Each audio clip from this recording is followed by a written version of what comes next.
Did you know a young boy drowned here? He was my son. And today is his birthday. What's your favorite scary movie? Your mother's in here with his parents. Would you like to leave a message? Dr. Gordon, this is your wake-up call. I've just been informed that we are going off the air. There are certain rules that one must abide by in order to successfully survive a horror movie. I'm having these dreams. And there's this man. And he's burned.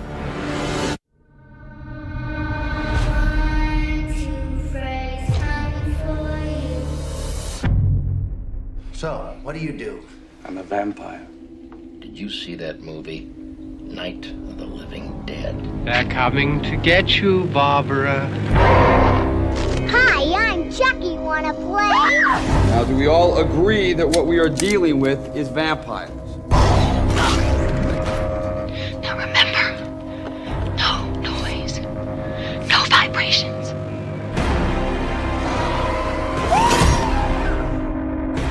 You are all going to die tonight.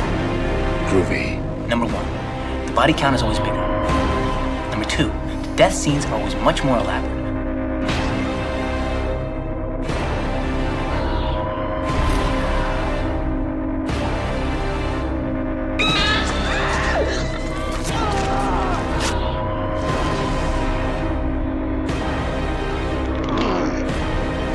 Whatever I lost a long time ago, and I do not plan on losing anything else.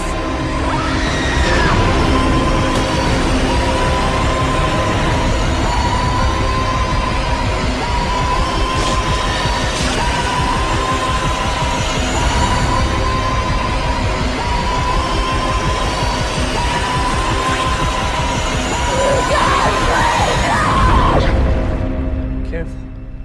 This is the moment when the supposedly dead killer comes back to life for one last scare.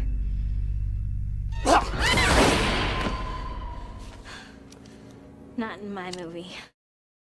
Round 1. Fight!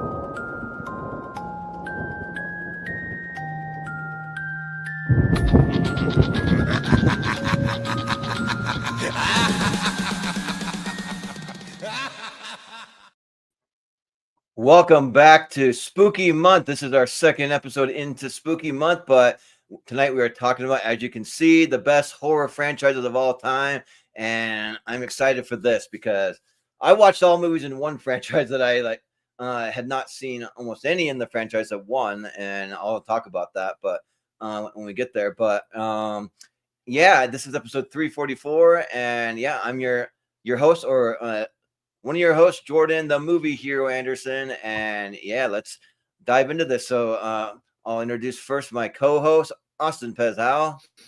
How's it going?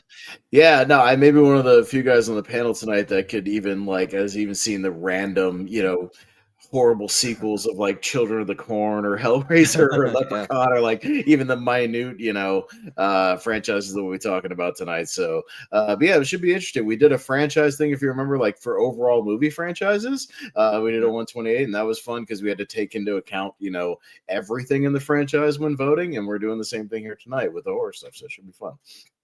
Well, most of those like lesser known franchises, usually I've seen the first, and that's it. So yeah. So well, if you have to, just which one you'd be more intrigued to dive into, or something like that. Maybe whatever. Yeah, right. Logic you want to go for. Mm-hmm. Yeah, that sounds good. But we also have joining us. We have Malcolm Lay. How's it going, Malcolm? It's going good, and yeah, this should be a lot of fun. And yeah. Mm-hmm. Yeah, and also some people we have Welcome Back Acres of movies. She likes Children of the Corn, so 3, I guess. One of them has Charlize Theron. I think the third one she's in, it's like Urban Harvest or something like that. Yeah, she's in that one. They have some weirdly famous people throughout those. Like everybody starts in horror, as I've always said. Everybody has a horror movie in their filmography. So yeah, it's kind of weird, but we also have joining us. We have JPO, Mr. Jordan Owens. How's it going? I'm here under protest. The Feast trilogy was not included. I'm It's sorry. bullshit. These sloppy seconds and happy endings should have been here. Yeah. Yeah, right. All right, buddy. Well, we'll remedy that someday in some tournament somewhere. We'll see. but we also have joining us last but certainly not least, we got Michael the Wolfman Wyndham. Hey, what's going on, guys? Yeah, this is going to be very interesting because some of these franchises, even ones I like a lot, like that spoiler, even ones I like a lot, have some massive stinkers. They have some massive stinkers in there too. Yeah. So it's like it's going to be really interesting. Just trying and the ones that me and Wolfman have even done drinking games too, which are so bad. So that's what we have to take into consideration. It's like which franchise has not been drinking game worthy yet? Right. So there you go. Mm-hmm. Yeah. Well. Sounds good. Austin, why don't you say you break it down and let the people know how it's going to work tonight for those who haven't seen the show or may not be familiar? Yeah, so it's going to work kind of like any of our other tournament fights. We've got 64 items here this evening. But again, instead of individual movies or TV shows that we're discussing tonight, we're discussing just all horror franchises in general. So when you're voting, we may have to, take into account, again, like Wolfman said, all the sequels or prequels or remakes are included in that, anything like that.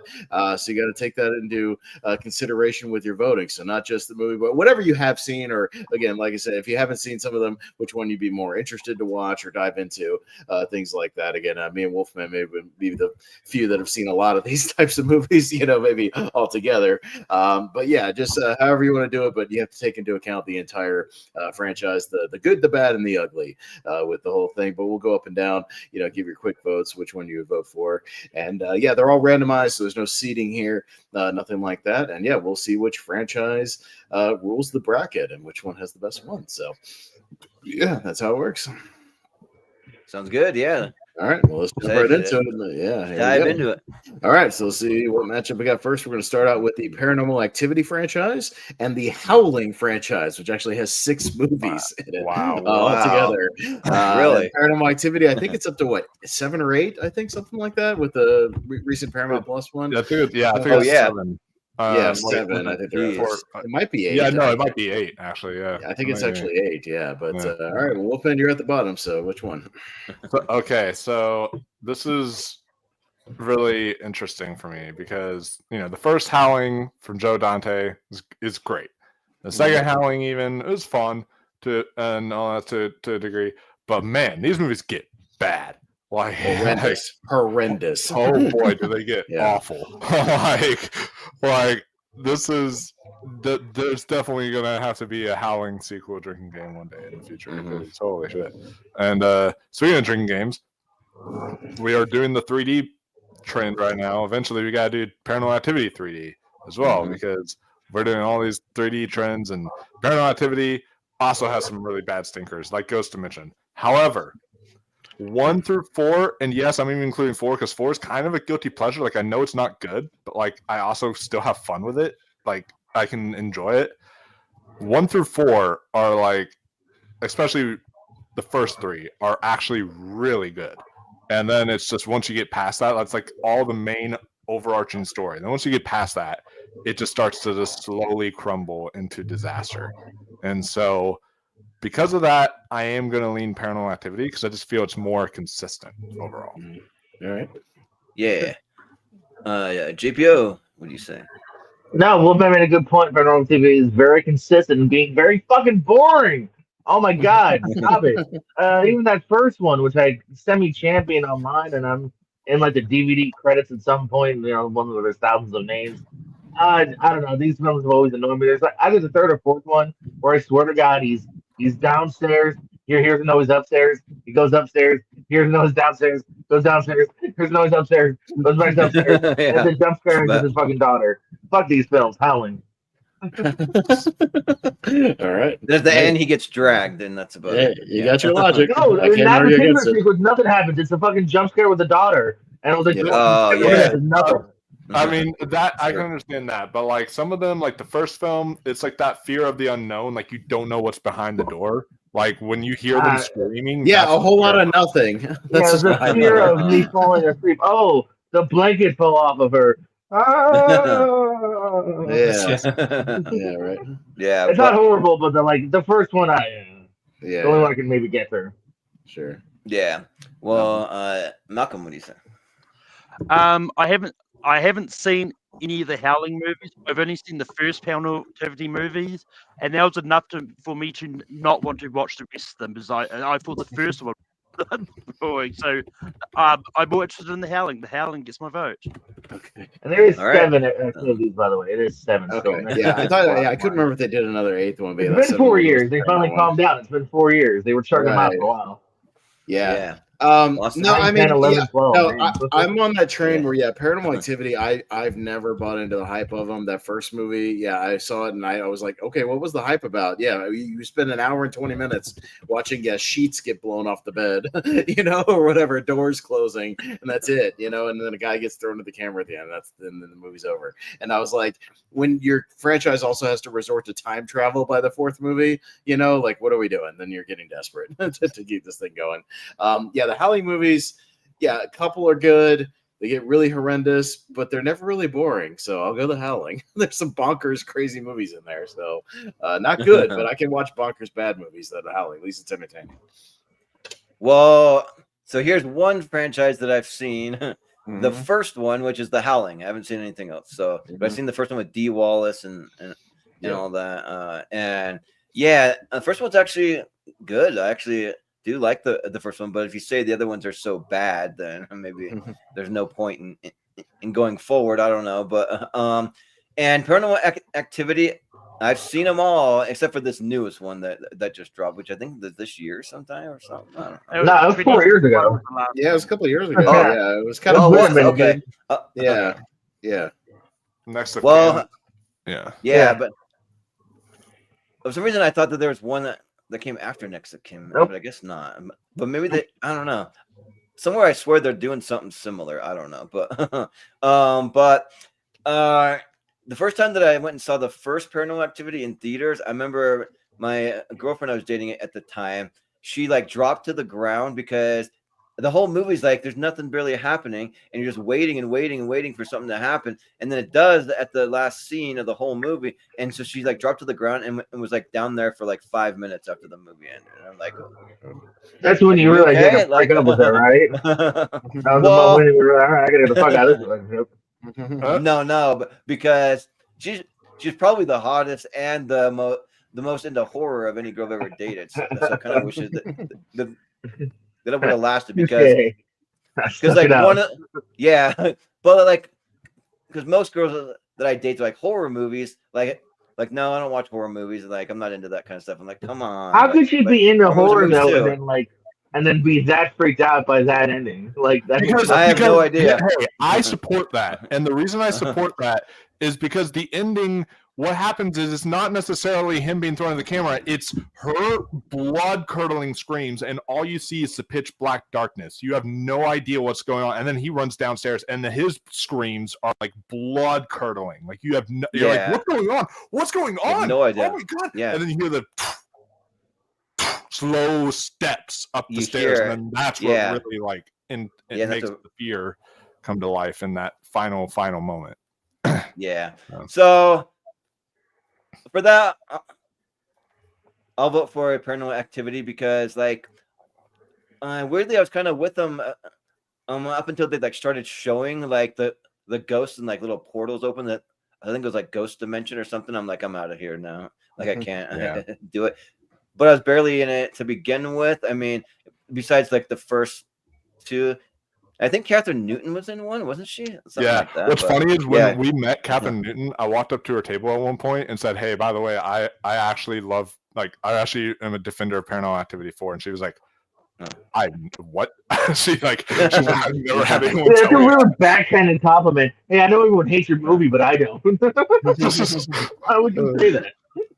Just say, it's good for her to be like, "Wow, someone actually supports." Yeah. But that's what I said to. It just took me 4 hours. Yeah, Yeah. Well, I'm voting for Paranormal Activity, but I said it's something similar to Jamie Kennedy when I met him. I was like, yeah, Son of the Mask wasn't that bad. You guys But it suck at was. meeting people. Yeah.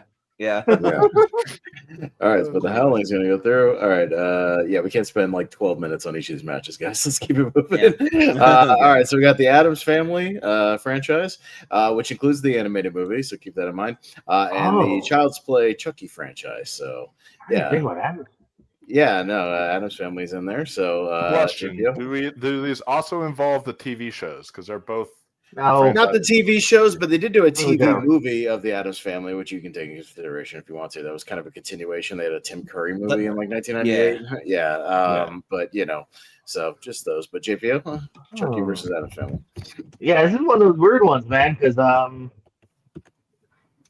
both have good stuff. Right now, I'm leaning towards Addams Family because when it's good, it's really good. I don't think there's any really bad ones. Even the animated ones are not really for me, but I think I can like objectively still say they're fun for their own rights. I'm gonna lean towards Addams Family for this, actually. All right. Okay.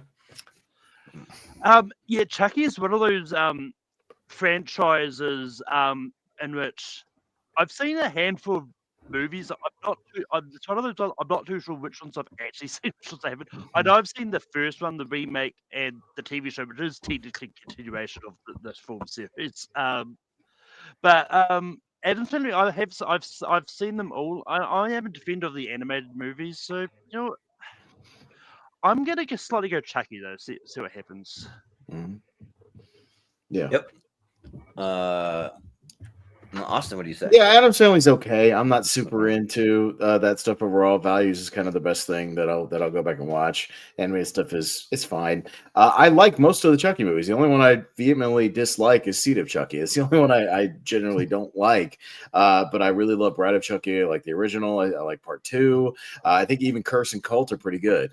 You know, when they brought back Alex Vincent and stuff, and Brad Dourif's daughter is good in those movies. So I'll definitely go Chucky here pretty easily. Yeah, this one's tough actually because I haven't seen every Child's Play movie. I think I've seen like 1, 2, and then Bride of Chucky and like Child's Play, the most recent one. So I've only seen like 4 of them, but and what I've seen though, I've actually liked all of them, and Addams Family is good, but like if I'm thinking about like horror, like what's gonna scare me a little more, probably Chucky versus Addams Family. So they're both good, but I'll go Chucky. All right. Yeah, well, yeah, one day, maybe this year, I gotta do a Chucky outfit for Halloween because you know I'm the redhead, the ginger. You know, gotta do that. Really tall ass Chucky. Yeah, be a tall ass Chucky. Yeah, I was a tall ass Sam from Trick or Treat one year, so. You gotta walk on your knees or something. I don't know. Yeah, get those super knee pads and run around on your knees. Exactly. But yeah, the Addams Family. You know, I grew up with these movies. They're fun. You know, as a kid, I think that they were a blast. But watching them as an adult, like it's still good. It's just not like doesn't hold up quite as well for me. But with Chucky, this is a franchise I can go back to over and over. I agree. I kind of like all of them except for Seed and even some of the other ones that aren't that great are just like okay, you know, at best. And like I'll take the okay at best than like you know dog shit that we've gotten in some of these franchises. So for me, I'm gonna say this is the end, friend, for the Addams Family. So there you go. All right, Chucky. All right, Chucky, you on through? All right, we got the Candyman franchise versus the Lost Boys, which actually has 3 movies. Oh, geez. And again, our minimum of this is they had to have at least 3 movies, so that's what we're going for. But yeah, Candyman has the 3 with Tony Todd, and then the most recent, you know, Nia DaCosta movie, and then yeah, the Lost Boys has the original, and then 2 more with Corey Feldman's in there. So Corey Haim's in one of them. One of my favorite musicians, Corey Feldman. That's right. Yeah, right. But yeah, I've not seen any of the Lost Boys franchise. It's one that I have been fascinated to watch at some stage, but just haven't got around to it. And with Candyman, I've only seen the first one and the remake, but I do like them, so I'm going to go Candyman. Mm-hmm. Yeah. Austin, what do you say? Yeah, no, yeah, the original Lost Boys is a lot of fun, but yeah, I have seen those sequels. That's the exact Blu-ray set that I have, and yeah, they're not great. Feldman's doing his deep voice thing, and it's whatever. It's not great. Yeah, the Candyman franchise has its ups and downs, but that original one's awesome. Saw it again in the theater the other night. Then that was a lot of fun, and I really like that 2021 movie that needed a Costa. I think the movie's great, and yeah, the sequels are not great, but Tony Todd is still fun in them. But yeah, those two movies are so strong that I'll definitely go with Candyman. Yeah, I still haven't seen the Lost Boys, the Tribe, or the Thirst. I haven't seen those. So one of them has Kiefer Sutherland's son in it or something. Yeah, it's weird. And he's not a good actor. Yeah, oh, that's one of them. I That's can't remember which one. down to generations. Yeah, yeah. But I have seen Candyman, the original, and the most recent one. I haven't seen the other two, but those two are great. Those two are both really, really good. And the first Lost Boys is great. Like it's kind of like become a cult classic kind of sorts. But I've seen two Candyman, and they're both movies are better than the first Lost Boys in my opinion. So I'll go Candyman. All right. Yeah. Well. Mm-hmm.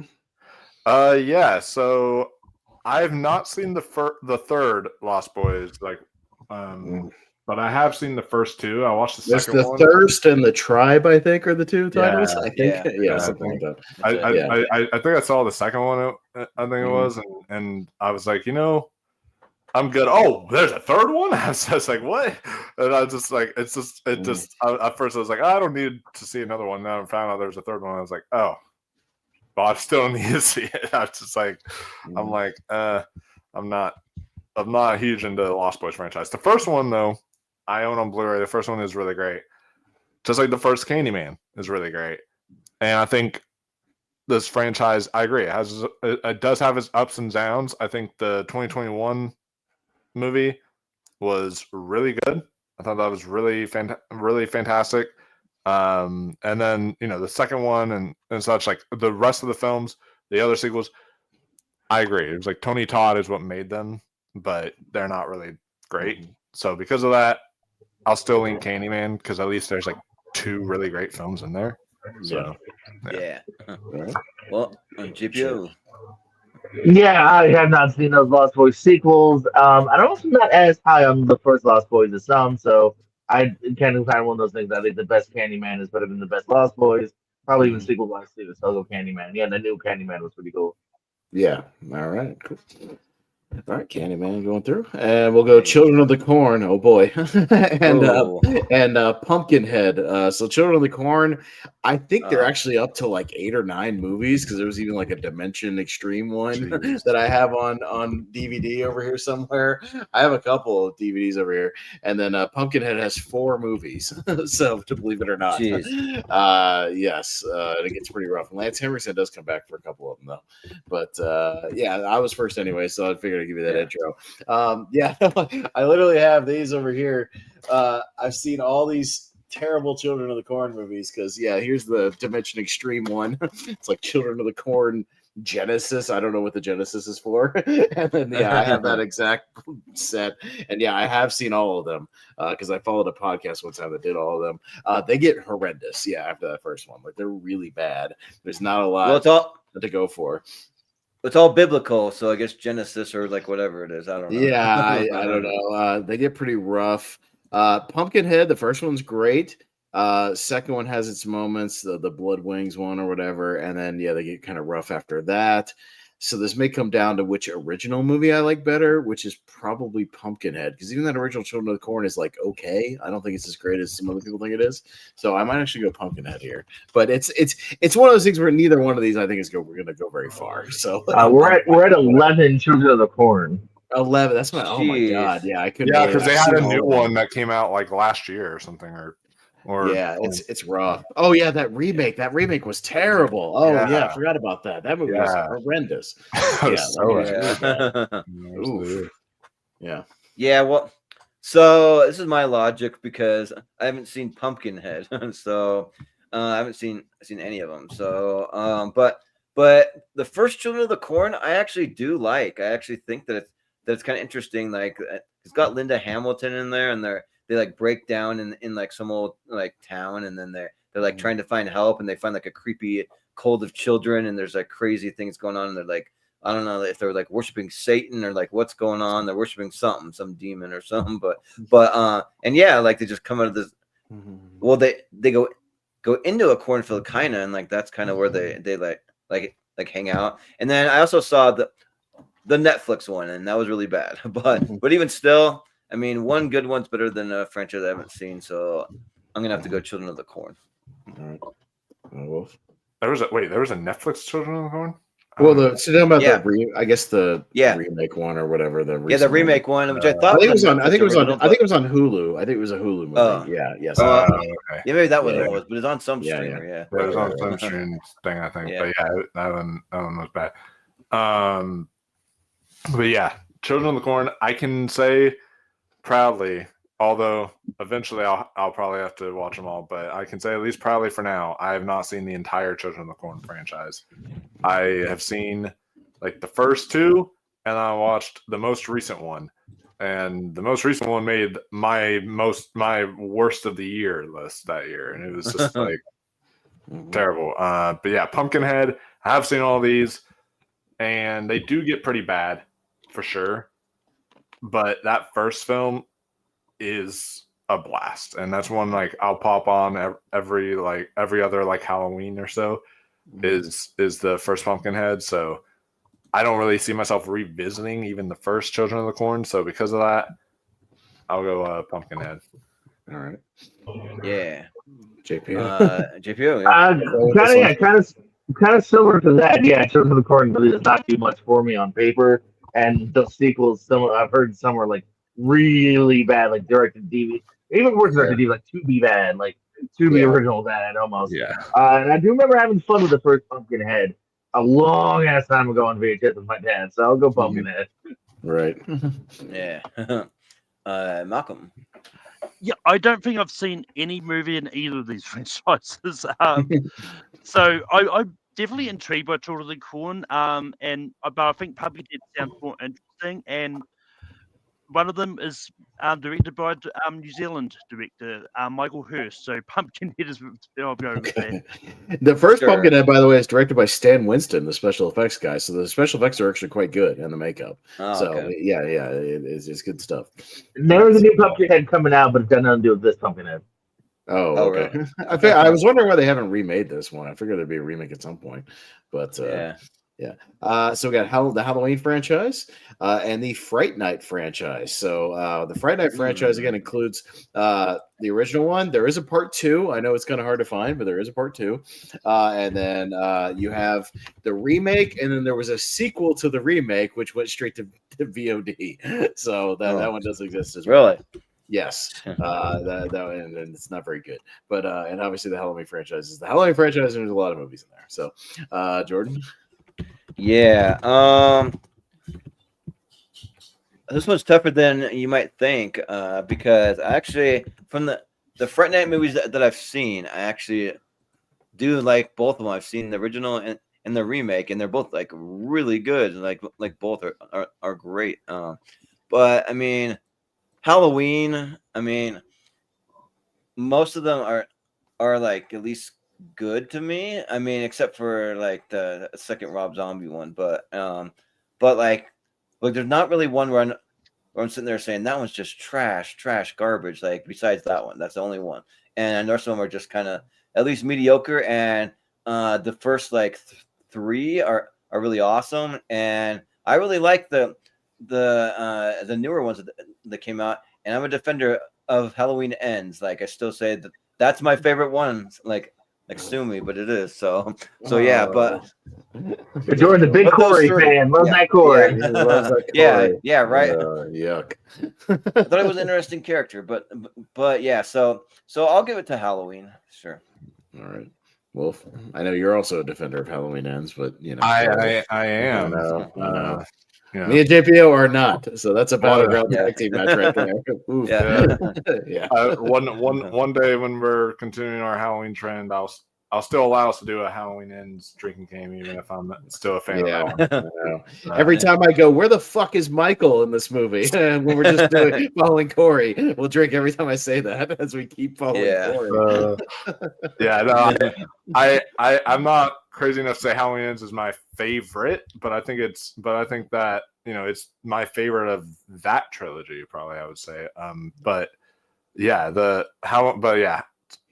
What's interesting about this, so the best fright, the worst Fright Night movies are better than the worst Halloween film out there, I think. But morally, from a horror fan standpoint, I just don't think you can have a horror franchise tournament and not put Halloween through. So because of that, I am going to lean Halloween, especially because the original is a masterpiece. And I think that Halloween Ends is great. And I think that, Halloween 2018 is great. Halloween 4 is awesome. That's like my second favorite. There's a few that I do really like quite a bit.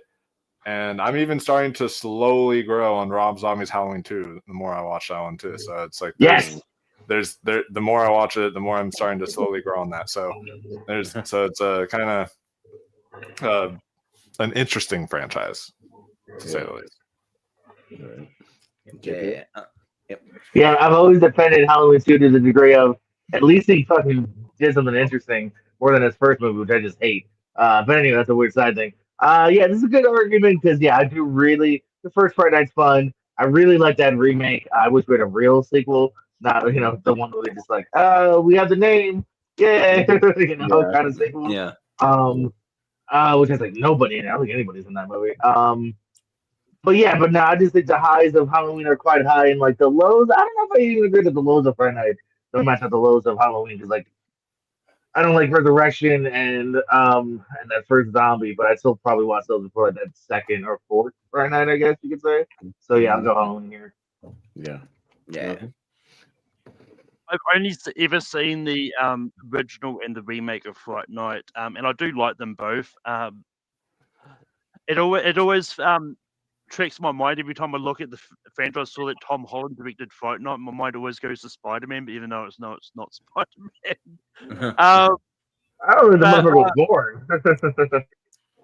Yeah, but I do like the Halloween franchise. I'm not a big fan of the zombie ones, but I do like all the other ones to some degree.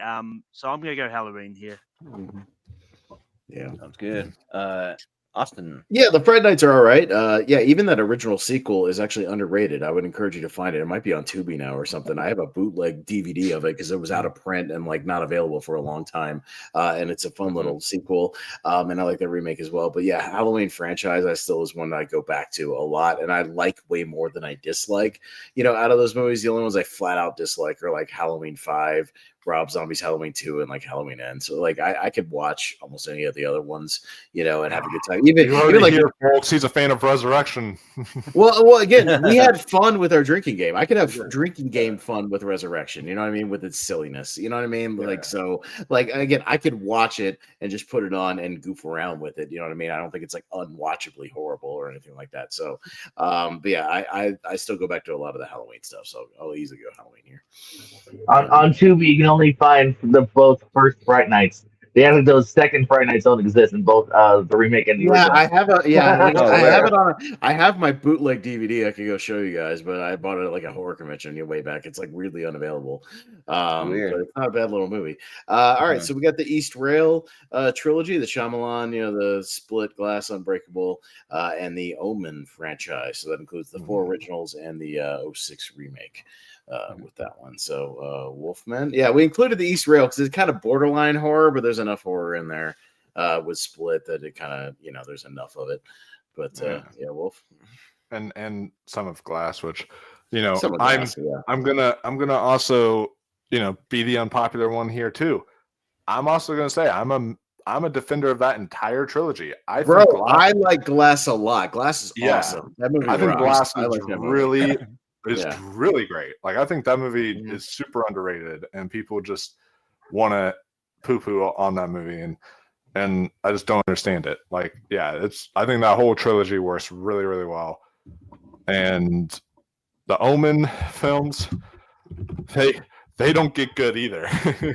I watched them all, and I watched them all before the first Omen, and yeah, they start to get pretty bad after the first one. So because of that, I'm gonna lean this M. Night Shyamalan trilogy, because at least you get 3 really great movies, in my opinion, out of that bunch. All right. Yeah. It's interesting argument. Exact. First when you said Easter, I was like, what the fuck is that? I do like these movies here. I didn't love Glass. I do think it's a little bit of an unsatisfying ending to that trilogy, like Halloween Kills, or Halloween Vampire. But that last one was actually pretty good. The first one was actually a big surprise of that year. I may not vote for it often because I don't feel like those other 2 are very horrorish. But for now, I'll go with Easter because there are 3 good films. Where I don't know if I can name a third good Omen. The first remake was okay, I guess. Yeah. Yeah. Well, Malcolm, what do you say? Yeah. So when it comes to the Eastwell trilogy, I really love Split. I think Split's amazing. Unbreakable, I'm not as high on as other people, and I just don't like Glass. But when it comes to the Omen, I've seen as what's going to be a trend for a lot of these franchises. I've seen the original and the remake. Haven't seen the 2 middle ones. One of these days I'll get around to it. They're all on Disney Plus, so I'll get to them eventually. But yeah, I do really like the original and the remake a lot. So I'm gonna go the Omen. Yeah, Austin. Yeah, I don't know how far it'll make it in this tournament, just because, yeah, like there might be more iconic, horror franchises. But at least for this round, yeah, I'm gonna vote for the Eastrail trilogy because, yeah, I think Split is excellent. Unbreakable's a lot of fun, and yeah, I'm also like Wolfman, a defender of Glass. I think that movie gets better on rewatches. Like when you kind of reset your expectations of what it is and what it's going for, that movie's still great. And I've gone back to it a lot. So I think those movies are all consistent. And yeah, the Omen, I was never even that high on the original Omen. Like it kind of bores me a little bit. I think the remake's okay, and then yeah, I kind of forget the first Omen exists, even though it was good. But I kind of forget it even came out, honestly. Because it kind of came and went, even though it was good. So I'll go with the Easter egg here. But if it goes up, which I think it's going up against Halloween, I'm going to vote for the more iconic horror franchise. You know what I'm saying? So when we get there, yeah, Jordan. Yeah. So yeah, I've seen a few of the Omens. I think I've seen like the first 2, and then like the actually, I just the first 2. I was going to say I saw the first one, but no, I haven't. And the first one's good. The second one's is still pretty good, but yeah, I'm a big fan of the Eastrail trilogy. Except for I don't love Glass as much as everyone else does.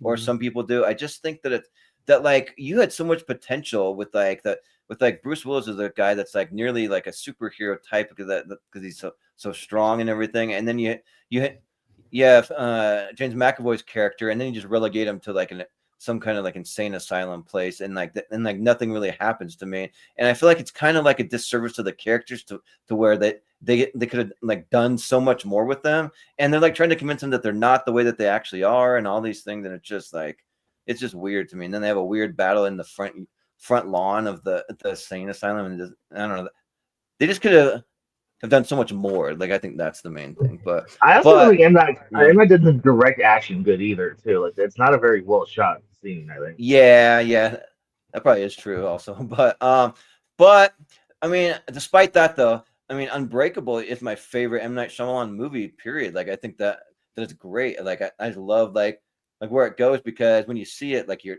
totally not expecting like what happens, and it just like got me.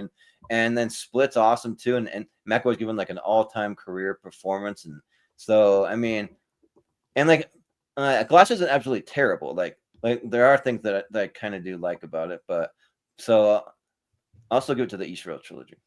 All right.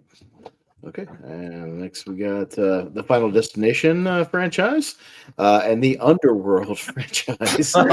Oh my god, this is so. Is everybody going with Final Destination here? Hell yeah, right? Yes. Yeah. Oh, 100%. Easy. Yeah. We had to Totally include it because technically Underworld is a horror franchise with werewolves. Yeah. And then It had its moments, but like the best Yeah. Underworld's probably as good as like the third or fourth best. The Final third, Destination like movie. Final Destination movie. Yeah, exactly. And I think, we all really enjoy the Final Destination franchise for the most part. I actually think, despite the fact that it has one crummy movie, should be a heavy hitter in this franchise because it's pretty great overall. So yeah, it's a pretty great franchise for the most part. I think they're 5 for 6, but that's a pretty good percentage for a horror franchise. Yeah. So, and I mean, and for me, like I'm a that fourth one too. Like it's still the bottom of my rankings of that trilogy. I love the franchise, but I still like it. So. Yeah, well, if you want to check it out, me and Wolfman did do a drinking game of that fourth Final Destination movie of that one because it's the one we could do of that franchise that we dislike. But yeah. Well, technically, Austin, they're not werewolves; they're lichens or whatever. Lichens, I know, stupid. Well, technically, I know. Whatever, it's werewolves. Whatever a lichen is. Yeah. Same person says they're not zombies; they're raging for each other. They're zombies. Yeah. Right. All right, we got the Purge films, which 5 of them, and the Jeepers Creepers franchise. So, this could be interesting here, but JP. Yeah, this is interesting. Yeah. No, this is pretty easy. I like the Purge concept. You know what I mean? That first one, it's just kind of a home invasion where they finally get to the outer world later on. The Frank Grillo one, I think, is pretty good. And Jeepers Creepers, man, oh my god, have you seen the last 1 or 2 of them? They're bad. So the again, third one and Reborn, those are horrendous. Oh my god! And like and I think the fourth one too also like retcon shit that doesn't even match up with the previous ones too. So it's also shitty on top of that level. So like easily the worst Jeepers Creepers is way worse than the worst Purge. And I'd say the best Purge is about as good as the best Jeepers Creepers, which is the first one. So I think Purge for sure for me. Yeah. Malcolm, what do you say?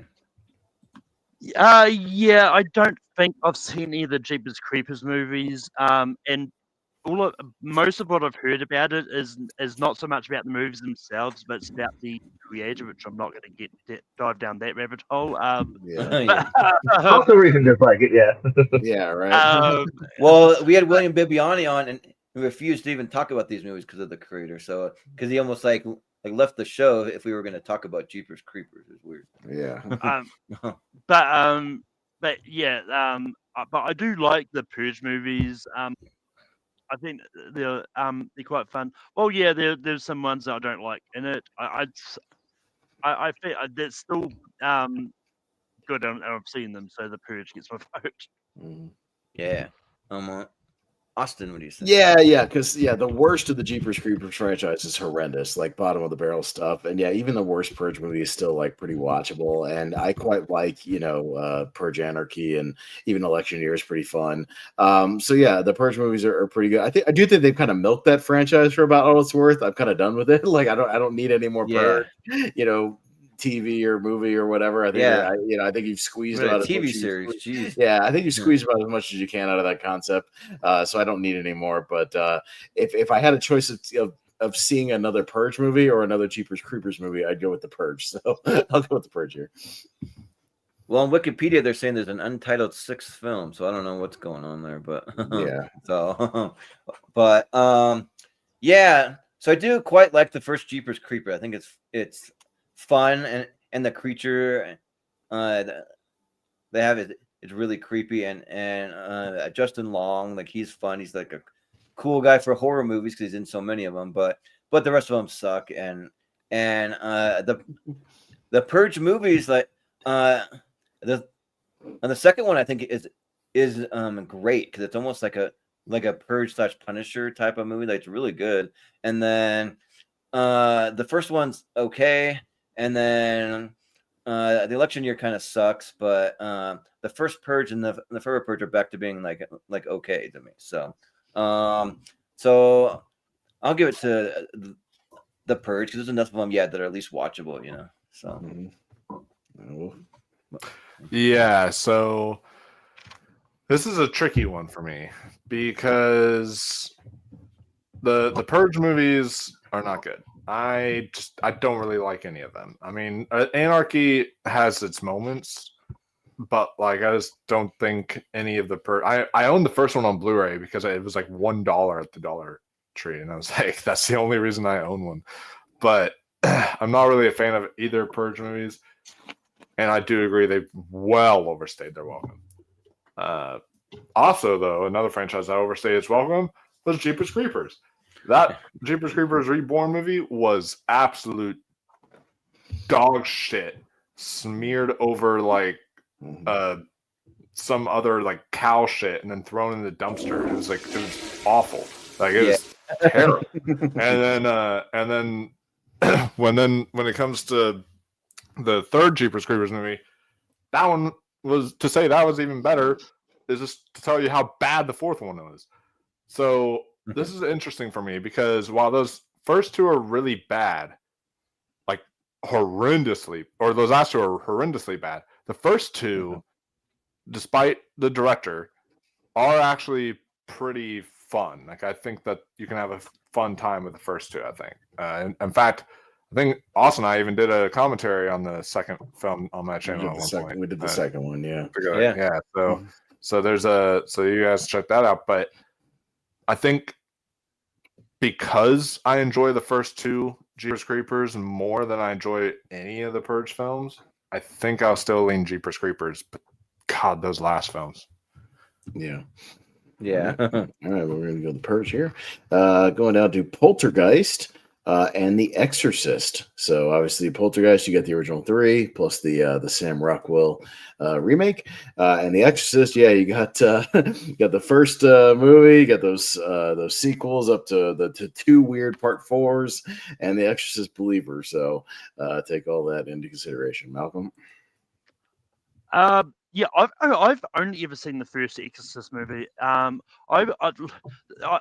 missed the Believer at cinemas. One of these days I will get around to watching it. And I don't know what the status is at the moment. Apparently Mike Flanagan's doing the next one in the series, so that sounds interesting, but I haven't heard much about it since.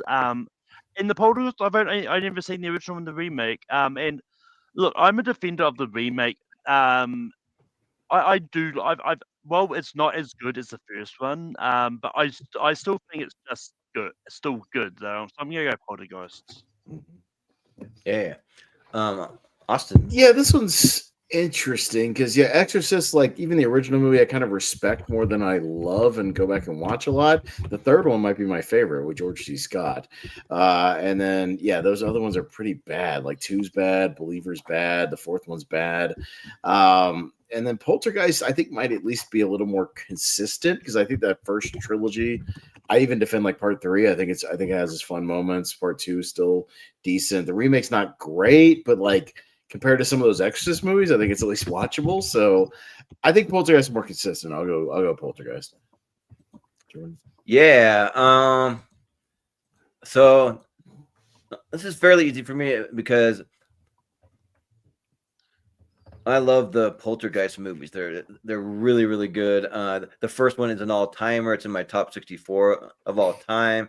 And then the second one is great too. And then the third one goes to like some kind of like apartment building or something like that. And so I think that they're all like pretty good, and except for that Poltergeist remake. That was dog shit. That was so bad. That like it's like Sam Rockwell, so like he's in it, but then like you literally have him running around with like skeletons popping out of the ground that you find at like Spirit Halloween store. Like it's just so bad. The effects are like horrendous. It's just like, I know they should have used real skeletons like the original movie. Yeah, even Sam Rockwell. Yeah, right. Yeah, they used, So even Sam Rockwell couldn't save it for me. And The Exorcist, the first one's good. I mean, I don't think it's an all-timer in my book, but I think that it is good. And then Exorcist 3, it's pretty good. But besides that, though, I don't really like anyone, and I haven't seen some of the recent ones, so I'll go Poltergeist. Yeah. So Austin knows this. When we did our, I think it was last year when we did our round table kind of horror discussion, I talked about how I literally was in the process of watching Exorcist Believer for that very show, and I got like 20 minutes in or 25 minutes in, and then for whatever reason I fell asleep. Thought I watched the whole thing. I woke up and like the credits were rolling, and I was like, "Oh, whoa." Yeah, that movie is pretty.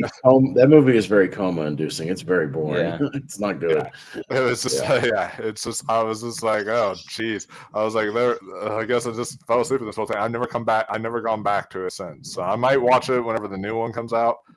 Like actually try to sit down and maybe stand up to keep myself awake. But like, yeah, I just was like not a fan at all.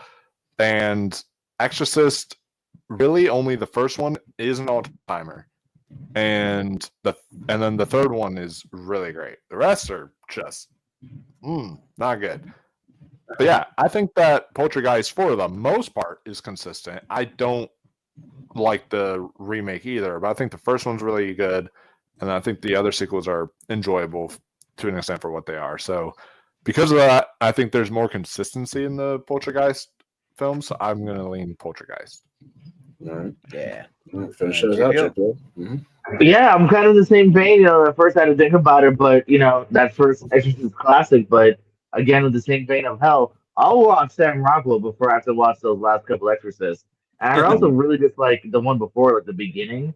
That one's also really bad too. People forget about how bad that is because the new one was really bad. Yeah. Rennie Harlan, by the way. So it's not his first foray into crap horror. Oh shit. Yeah, that Exorcist Believer, or not Believer, the Exorcist the Beginning is directed by Rennie. Imagine if they would have announced like instead of David Gordon Green, Rennie Harlan will be continuing the Exorcist films. No. We'll get to Rennie Harlan because we'll talk Strangers here when it pops up. Yeah. So all right. Free again next week. Yeah. All right. So we got the Wreck films, which was 4 of them, and the Rob Zombie Firefly trilogy. So that's House of a Thousand Corpses, Devil's Rejects, and 3 from Hell. Yeah, it's on me. Pretty easy for me. Yeah, that first Wreck is good. It's got 1 or 2 decent sequels, but they're not movies that like are all timers for me that I go back to a lot. House of a Thousand Corpses and Devil's Rejects are 2 of my favorite horror movies of all time, and I love the Firefly characters. And those movies just hold up for me. And even 3 from Hell is like watchable. It just kind of misses Sid Haig, because unfortunately passed away. But yeah, those 2 movies more than make up for it. So I'll go the Firefly movies here. Yeah, I mean, I don't know how many Wreck movies there actually are, but I have only seen the first one, and the first one's good though. The first one's really good. And good like found footage, and they tried to copy it with Quarantine. I don't know why, but in the Firefly trilogy, those Rob Zombie ones are good. Yeah, to me they kind of remind me of like if Heavy Metal was a movie, that it'd be like these because of Rob Zombie and that effect in there. But they're gory, they're crazy, they're over the top, but in the best way. And Captain Spaulding is an awesome character. And then you forget some of the like other people, like Walton Goggins is in House of a Thousand Corpses, and like some of the like auxiliary people that show up in these things, and a lot of cool like Bill Moseley and all that. So yeah, I'll vote for the Firefly trilogy. Wolf, what do you think? So, despite me defending Rob Zombie in Halloween 2 earlier there, I'm not really a huge Rob Zombie guy. I have tried some of his other stuff, and I just can't get into it. And that is the case for most of this trilogy. I think Devil's Rejects is really good. That's one of the only other Rob Zombie films I really love. But it's like that, Lords of Salem, and now starting to be like Rob Zombie's Halloween 2. I think that House of 1,000 Corpses is okay, but I don't think it's all that great. Now, are we including the Quarantine films with the Wreck films? Because they are technically it's kind of, but it's an American version. So yeah. it's not technically a Wreck movie, although it's basically the same movie. That's up to you if you want to include that or not. I don't know. I don't really count it, but that's me. But at the same time, when we get to the ring, it's like there is the ring and Ringu, so that's up to you. You know what I mean? Stuff like that, the Grudge and the Ju-on, things like that. That's up to you if you want to include them. Interesting. Okay, so well, for this one, I might include that for the ring because those are good movies. But with Quarantine, that's not a good movie. So I'm gonna not include those ones for this. But Wreck and Wreck 2 are Wreck for me. The first Wreck might be it's between that and Blair Witch Project is like my favorite found footage movie of all time. I think Wreck is actually like really creepy and really terrifying. Like that movie just still gets me to this day. And the second Wreck is perfect to go alongside it because it literally takes place like 3 minutes after the events of the first film. So it's just like right into it's the perfect double feature, and they're both really great. I watched 3 and 4 for this because I was in kind of like that Wreck mood after knowing the director one of the directors of VHS Halloween did all the Wreck films. So I went back and watched them all, and yeah, you know, they definitely start to lower in quality, and I don't like that they lose the found footage aspect later in the end, but I still think those first 2 are just so damn good that I gotta lean Wreck for me. Yeah. JPO, what do you say? I haven't seen most of the Wrecks, so I'll go Firefly for now. I might not say that often because I'm not the big Rob Zombie guy, but Firefly for now. All right. No. Yeah, I do like a good rec as in recommendation, but I haven't seen any of the movies. And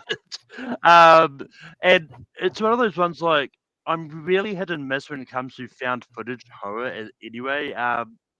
But I've only ever seen House of Found Corpses. One of these days I'll get the other movies in the Firefly trilogy, and I do really like House of Found Corpses. I think it's good. So for now, I'm going to go Firefly trilogy. All right. There we go. Yeah. All right. Going down to the Psycho franchise and the Piranha franchise. So you got 4 movies in the Psycho franchise, and then you got the Piranha movies. So you got the original 2 Piranha and Piranha 2 The Spawning. You got the your Piranha 3D and your Piranha 3 Double D included in there. So all right, we'll go to Jordan. Yeah, I've never seen a Piranha movie, so I can't really speak on them. So that's a blind spot for me. But Psycho, I've seen the first 2, and they're both really good. The first one is an all-time, like, just classic horror movie. The second one's still pretty good. I think it still has Anthony Perkins, if I remember. But Anthony Perkins is in all 4 actually. So he's in the 3rd and 4th ones. Yeah. Yeah. So they're really good, and yeah, I even watch. I know we're not. I'm not including it, but the Bates Motel stuff too, like that was pretty good too. But yeah, I'll vote for Psycho here. All right, cool. Yeah. So this is interesting because one of these is just kind of a guilty pleasure fun franchise, but then one of these has like 2 all-time bangers here. So yeah, Piranha. You guys can go check out the drinking game Austin and I did. We did 3D.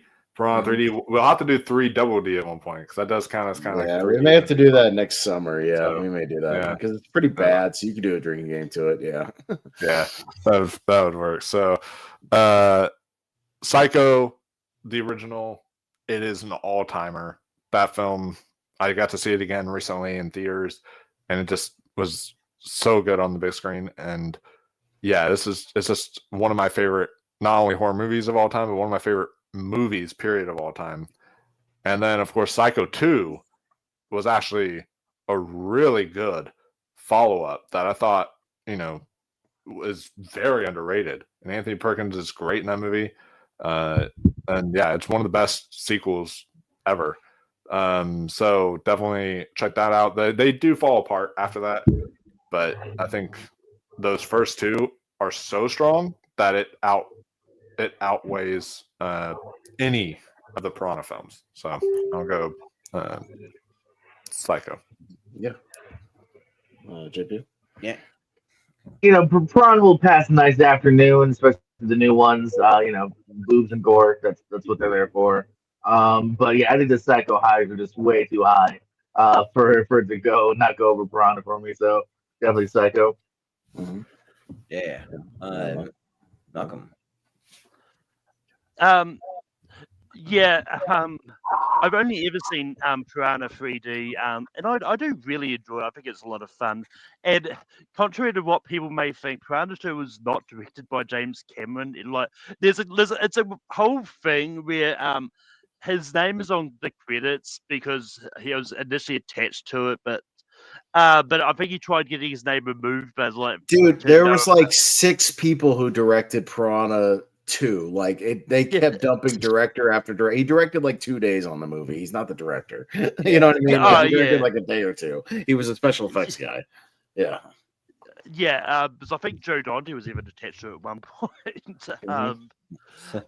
But I've seen the first Psycho. And I've only ever seen the first Psycho, and I think the first Psycho is an amazing movie. So just based on the movies I've seen in both of these franchises, I'm going to just lean slightly towards Psycho here. I definitely recommend Psycho 2 if you get a chance to check that one out too. I'm just like, excellent. Yeah. Mm-hmm. Oh yeah. Yeah, and I'll also go Psycho because Psycho 2 is a lot of fun. And even 3 and 4 have their moments because Perkins still in it. And he's still, giving it his best. And the 4th one is interesting because it's kind of a half sequel, half prequel because they have flashback stuff with Henry Thomas playing Norman Bates, a young Norman Bates. So that's kind of interesting on its own if you want to see that. So, I'll probably go Psycho here because the first 2 are bangers. So, all right. A few more here. Got the Nightmare on Elm Street franchise and the Strangers franchise. So that includes, even if you've seen it, the most recent Strangers Chapter 2. You can include in there. So, Wolf. Love me the Nightmare on Elm Street franchise. I didn't get the big 4K box set of steelbooks yet. I wanted that, but probably it's very pricey. Yeah. very pricey. It's very pricey, and it also doesn't come with like Freddy vs. Jason and some of the other films in the franchise. Like the DVD set comes with like all of them. So I'm just like, that's better than that. So yeah, I really enjoy this franchise. It's odd to say that I sort of did kind of grow up with these films because Freddy vs. Jason was like honestly the first ever R-rated horror movie I ever watched as a kid. I remember I like turned it on as and like was rebellious or whatever and went behind my parents' back to watch that film as a kid and had a blast with it. And so that those movies have nostalgia for me, and they also are just a really great time. That's probably why I'm also the kindest Freddy vs. Jason out of everybody. I'm like the kindest to them. But yeah, the Strangers, the first 2 Strangers movies, I actually really enjoy it. Even Pray at Night. I think Pray at Night is really good. I think it has its moments for sure, especially the pool scene and like the car chase that happens and everything. I think that there's some really fun 80s kind of dumb, leave your brain at the door kind of vibes there that are really cool. Yeah, they unmask the killer, and that's super stupid. I hate that. But like I think overall the rest of the movie is still a fun time. But boy, Rennie Harlan has like taken what were some kind of fun, enjoyable movies and flushed those down the toilet with these last 2. These have been bad. I mean, part 2 is like a centimeter better, but like that's still not even close to being good. So they're just both horrendous. And I think that I would actually honestly watch the worst Nightmare on Elm Street film before I went back and watched any of those awful Strangers, the ones that Rennie Harlan did. Might be in contention for the worst trilogy of all time if the third one is as bad. Like it might be in that conversation. But yeah, I'm gonna go Nightmare on Elm Street here. But that's what happens when you just greenlight 3 movies all at once. It's like you gotta wait and see how it performs. Yeah. But you too.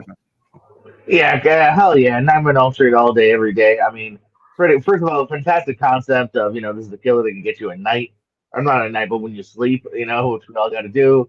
Really fun kills. Even the worst Freddy still probably has like a really cool kill or two. So that always has something going for it here. Yeah, those last, I haven't seen Chapter 1, Part 2 yet, but I have no doubt that it's not much, if any, better than that part one, which I really disliked. And so yeah, the highs are high, and again, probably the low is probably definitely not as low as part one. So definitely got to go Freddy here. Mm-hmm. Yeah, nothing. Yeah, and it, as well those ones I remember seeing a clip from the actress I think it's Madeline Petch, if I remember rightly, where she was talking about the filming of this, and because they filmed like this whole Strangers trilogy at once, like she had no idea like which scene was going to be in which part of the movie. So it's like, so she said she found it really hard to kind of act because of that. It's like, but it's one of those ones I've only ever seen The Strangers Chapter 1, and while technically I do think it's a bad movie, that it still ended up in like in the bottom 10 of that year. I still had fun with the movie as well. And I still enjoyed it. I've never seen the original Strangers. One of these I'll get around to those anyway. And Strangers Chapter 2 just hasn't been released in New Zealand yet. But I love the Nightmare on Elm Street franchise. And yeah, so Nightmare on Elm Street. Yeah, no, and I'll easily go Nightmare here because even The Strangers, I only like that first movie. I think the rest of them are bad. I don't like Pray at Night. I'm not a fan, so I know it's got this weird cult following now, but I'm not with it. So and these recent two movies are bad. No, sorry, I don't get it. I don't think that movie's very good either. But the Nightmare movies, even the bad ones, I can sit down and with Freddy's Dead and have fun with it. Even the remake has its moments. I don't think it's like the worst movie ever or anything like that. But it's still like Freddy's an icon, and this horror franchise. This franchise should go pretty far here. So I'll go Nightmare. Jordan had to step away and take a phone call, but I'm pretty sure even he would go Nightmare because I don't even think he likes the original Strangers. Doesn't he have that hot take where he doesn't even like the original? I think he said that before. So I would imagine, but he would probably go. We're going to Nightmare. I think I remember him saying once he actually likes a sequel more or something like that, or something weird. But yeah, even then. Sorry to my friend Damien Maffei who played Baghead in Strangers Pray at Night. Because. Gotcha. All right. Let's got the Return of the Living Dead franchise, which has 5 movies because there's the last 2 that are sci-fi originals, Necropolis and all that, versus the X trilogy. So your X Pearl Maxine trilogy here, JPO. A couple blind spots for especially those last couple returns for me. Maybe just based on the monologue in Pearl, I might have just given the extra just based on that. I think that's some really good stuff there. And Maxine was a bit of a disappointment in the third one, but still a decent enough film. So I'll go the X trilogy for this round. All right. I've not seen any of the Return of the Living Dead movies. I have heard a lot about them to make me want to go and check them out. But I do actually quite like the X trilogy. And yeah, like while Maxine wasn't as good as the likes of Pearl or X, I still think it was still good. I'm gonna vote X because 2 out of 3 were filmed in New Zealand. All right, fair enough. I mean, I've seen all the Return of the Living Deads. Again, I followed a podcast that did all of them, even the bad sci-fi movies, and those movies are bad. Those last 2, but part 1 and 3 are fun. And it's got its high moments, and I love that original movie quite a bit. So that was pretty high for me. But the X's, are all pretty good. Even Maxine, I enjoyed, but yeah, Pearl and X are both excellent, and Mia Goth carries it. So it's probably more consistent. So I'll go with X here. We'll jump down to Wolfman. They're both excellent. I see what you did there. But yeah, Return of the Living Dead. I have actually not seen the very last 2. But I'm like, I need to see the newest one because the title is like Rave to the Grave. Rave to the Grave. Yeah. No, you don't need to see them. They're made for sci-fi and they're horrible. They're really bad. Necropolis. They're really bad. That was great. But yeah, I've seen the first 3, and the second one was not good. But but at least the first and the third one were really fun. I had a fun time with those. I do think sort of like how you feel about Strangers Prey, and I do think the X trilogy is just slightly overrated. Like people are like starting to hail it as like all-timer horror movies, and it's just like I don't think like they're that good. There are people who are like think that Pearl is like an all-timer. Like I've seen it make like top 50 lists before and other stuff like that, and it's like it's pretty good, but it's not that good for me. But I do really like this most of the trilogy for at least. Don't really like Maxine, so it's interesting because it's like I don't like one film of either of these. But honestly, I think Return of the Living Dead, those two, like I've just seen them more, and they just kind of I go back to those more than I go back to X or Pearl. So I'll go with Return of the Living Dead. Yeah, Jordan, any quick vote? I know you're kind of back and forth with the phone call right now, but I guess this is weird. I got a weird like issue with my last job at work, but it's tough to be on hold while we're doing this. But anyways, yeah, for this one, probably because I do really like X. Like that's my favorite of the trilogy actually, and then Pearl is just okay to me. Like I mean, what's better than okay? That's good, but then I don't like Maxine at all. That movie just didn't work for me at all. But Return of the Living Dead's really good. Brains, but I've only seen the first one, so it's kind of a toss up here. But I'll still give it to maybe the X trilogy. I think it's good enough. Okay. All right. X got the Jaws franchise and the Tremors franchise. So you got two kind of animal attack creature feature franchises here. All right, Malcolm. Yeah, I've only ever seen the first movie of either of these. I've heard a lot about the Jaws sequel, especially that Jaws 19 movie where apparently shark still looks fake. That's what they say. But I do like Jaws. I'm not as high as other people are, but I still think it's a really good movie. And it's actually just been added to Disney Plus over here in New Zealand for me, which is weird.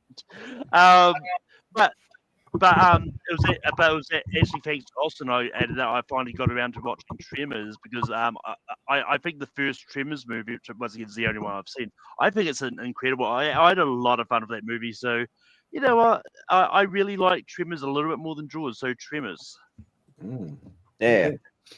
Austin. Yeah, this is tricky. Two all-timer first movies for me because Jaws is in my top 10, or I think around number 5. Tremors is number 2, as most people know, my second favorite movie of all time. So it's even higher than Jaws for me personally. And then your sequels. I've seen all the Tremors sequels. Obviously, I like most of them. I think most of them are pretty fun for what they're working with. Michael Gross is great. And they're fairly consistent, for what they are and for what they're going for. Jaws 3 and 4 are really bad, and 2 is mediocre. So, as good as the original Jaws is, I'm going to go with consistency and go Tremors here. This one's easy for me. Tremors all day, every day, because even for like how bad some of the Jaws sequels are, the first one is just okay for me. It's not like an all-timer like a lot of people have it as, but the Tremors movies, the first one's great. The second one still is a lot of fun. I haven't seen anything in between until I saw the last one, just because my boy John Heater was in Tremors Shrieker Island, so I wanted to check that out just for fun. Yeah. It's kind of interesting. It's more of like I don't know, like what do you want to say? Like what's that movie with The Rock where they go to that island or whatever, and they're seeing all kind of like the rundown. Yeah, it's kind of the rundown. Yeah, I grew up with that movie. Rundown. I'm thinking the one with like him and like Vanessa Hudgens, and they're on some kind of island or something. That one. If you want to check them out, the 5th and 6th Tremors movies, Jamie Kennedy is the sidekick. He's having fun in those movies. Oh, nice. Yeah, man, you ruined my plug for Jamie Kennedy. I'm sorry. I know JP was a big fan of big Jamie Kennedy guy plug, but I just want just in case Jordan would ever see it because of that. Yeah. I mean, I'll check him out eventually. Yeah. I mean, probably not rushing to the Jaws sequels, but the Tremors ones, yeah, I'll check them out. So. But yeah, so Tremors. All right, Wolf. Yeah, my logic for this matchup is I'm going to go based off of what franchise have we not had to drink to yet, because we have now drinking to 2 Jaws films. That is how bad those last 2 were. And we have never had to drink to any of the Tremors films because they're, at least for the most part, they are consistent. So I'm going to go Tremors here. All right. Yeah. JPO? Sorry, I took your thunder. I didn't mean to do that, JPO. I just Now I'll tell you, be like, which franchise features Randy from Scream and Napoleon Dynamite? That's who gets my vote. We all got there already. Again, am I throwing on a Tremors sequel or a Jaws sequel? I'm going Tremors. All right. Well, there you go. Okay. Fair enough. And fun fact, they've actually made a Broadway stage play about the making of Jaws called "The Shark Is Broken," in which Robert Shaw's son is playing his father. Yeah, I've heard he kind of looks like him, so I can see that. Okay, all right. I got 2 more here. We'll speed through these and jump to the other side. Got The Hills Have Eyes and Leprechaun. So The Hills Have Eyes. There's 2 original movies, and then the 2 remake films. Remember those? And then Leprechaun is Leprechaun. We've drank Wolf and I know this franchise very well. We've drank a couple of these damn things. They're pretty fucking horrible. You guys want to put through Hills Have Eyes? Leprechaun sucks. Yeah, The Hills Have Eyes is awesome. Yeah. At least that original and the remake are fun. They're good, and I do want to do one quick thing though, if I can. Let me just get my phone, put my flashlight on. I'm the Leprechaun. Yeah. Okay. Fair enough. I was just saying we can hand vote it if you want to. I would vote for Hills Have Eyes. The Hills Have Eyes. But that remake is the lows of the lows of the Leprechaun series are really low. So it's really bad. I do want to say one thing. There's I've only ever seen the remake for Hills Have Eyes. I think it's good, but I watched all the Leprechaun movies for the first time this year just because when we did the 93 Legend series, I started watching I watched the first one, then just went on I went down the rabbit hole and just watched them all in the span of a week just because they're all on Amazon Prime. It's like, fuck it, why not? Literally, it's one of those things where me and Wolfman could do every movie in the Leprechaun franchise for the drinking game, and we probably will eventually. So we've already done 3 of them, and we're not running out anytime soon. The next one we agreed on is going to be like the one where he's in Vegas or something. Vegas, we're going to do the Vegas one. Next we have to. We'll get to the one with Hornswoggle eventually. But it's just him in makeup. It's so sad. You can't even tell it's Hornswoggle. I was so pissed. But did Wes Craven direct the remake or the original? What did he did the original, and then I think he actually directed the sequel, the original sequel as well. Okay, nice. But no, he did not do the remake. Alexander Aja. Did. Are they all? Is there only 4? How many hills? There's 4 hills as far as I know. And they're all theaters, right? Like, no, there's no shitty directed DVDs, right? No, because they were all theatrical. Yeah, they were all theatrical. I just make it sure. Uh-huh. And the remake of Hills Have Eyes, I actually think is a rare case where the remake was better than the original, in my opinion. Yeah, maybe so. I'd say so. Better acting. Yeah, it's pretty good. Yeah. All right, got the Scary Movie franchise, which we included because it is kind of horror comedy, and the Resident Evil franchise, of all Paul W.S. Anderson glory. I personally think this is a hand vote one for me. I think it a hand vote, and I think it would pretty easily go Scary Movie because at least those first 3 are really good. Yeah, all day. Yeah, Resident Evil. First 3 at least slog to get through. I'm even trying to think if I'm choosing like maybe Resident Evil 1 and 2 over like maybe the worst scary movie, like even that far. Like, I don't even know. I would almost watch any scary movie over any Resident Evil at any given day. Maybe, So I will say I'm a defender of like 3 and 4 as well. I do like 3 and 4. I like 3 and 4. They're Zucker movies, so I think they're fun. Also, funny enough, next year we're getting a new scary movie and a new Resident Evil. Oh boy! Trying Resident Evil again? Christ! Well, Zach Kreger's doing the new Resident Evil. That's what I was about to say. I'm excited. The reboot. Yeah, Zach Kreger. Yeah. From like Weapons, he did Weapons, right? Yeah, he did Weapons and Barbarians. So Weapons and Barbarians. So he's we might super probably get a too, decent so. one. Yeah, it's not Paul W.S. Anderson, thank God. No Yeah, more. I mean, he Or has whoever said did in Raccoon interviews City. That's not too. Yeah. But I will Zack say Snyder- though that Resident Evil, the Welcome to Raccoon City, the Netflix one, that's kind of a guilty pleasure for me. I sort of didn't mind that movie. I don't know. Yeah. Well, no, Raccoon City I is saw that one a in theaters. theatrical. That was Are you talking about the series? Maybe it's a series. Maybe that's what it was. But yeah, That's a Netflix. If you're saying Netflix, that was the series. Well, yeah. okay, City yeah. was the theater movie. The movie was Sony, so it came to Netflix eventually because Sony has a deal with Netflix. But but Welcome to Raccoon City was in theaters. I remember seeing that in theaters. All right, so we got another half to get to. We're at hour 20, so we'll probably speed it up just a little bit. Maybe look out for those hand vote ones, guys, on the other side. So we'll do that a little bit. It's fun. We'll speed it up just a tad. But, I've actually got to head out because yeah. Okay, you gotta head out. Uh-oh. Well, yeah, I've got a replacement. Jordan, I've got a replacement on Sure, standby. if you have a replacement, sure. Who can replace it? I don't know. Somebody that's sitting right next to me. You want to have her jump in?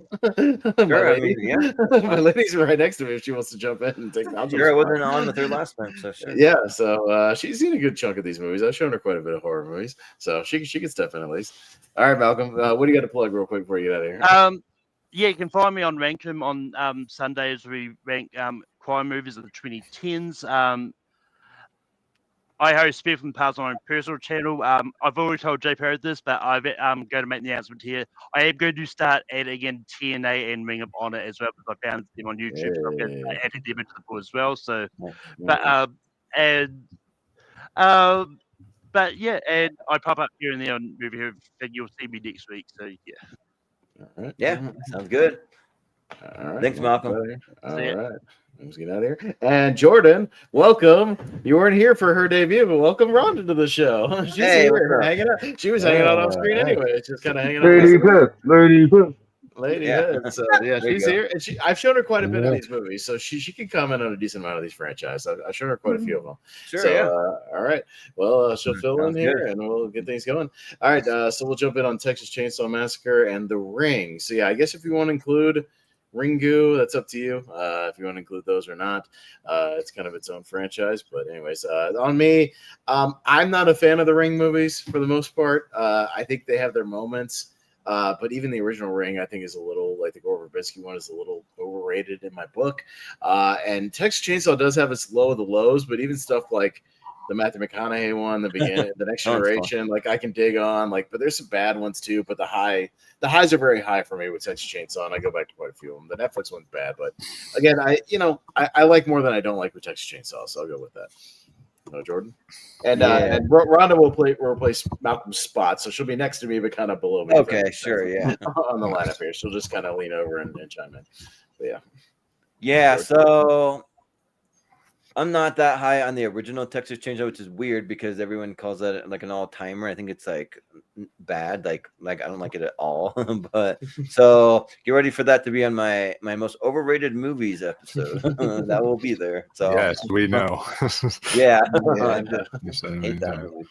But like weirdly enough, I liked the second one. And then is the Next Generation? Is that like the third or fourth? That's the fourth one with McConaughey and Renee Zellweger. Yeah.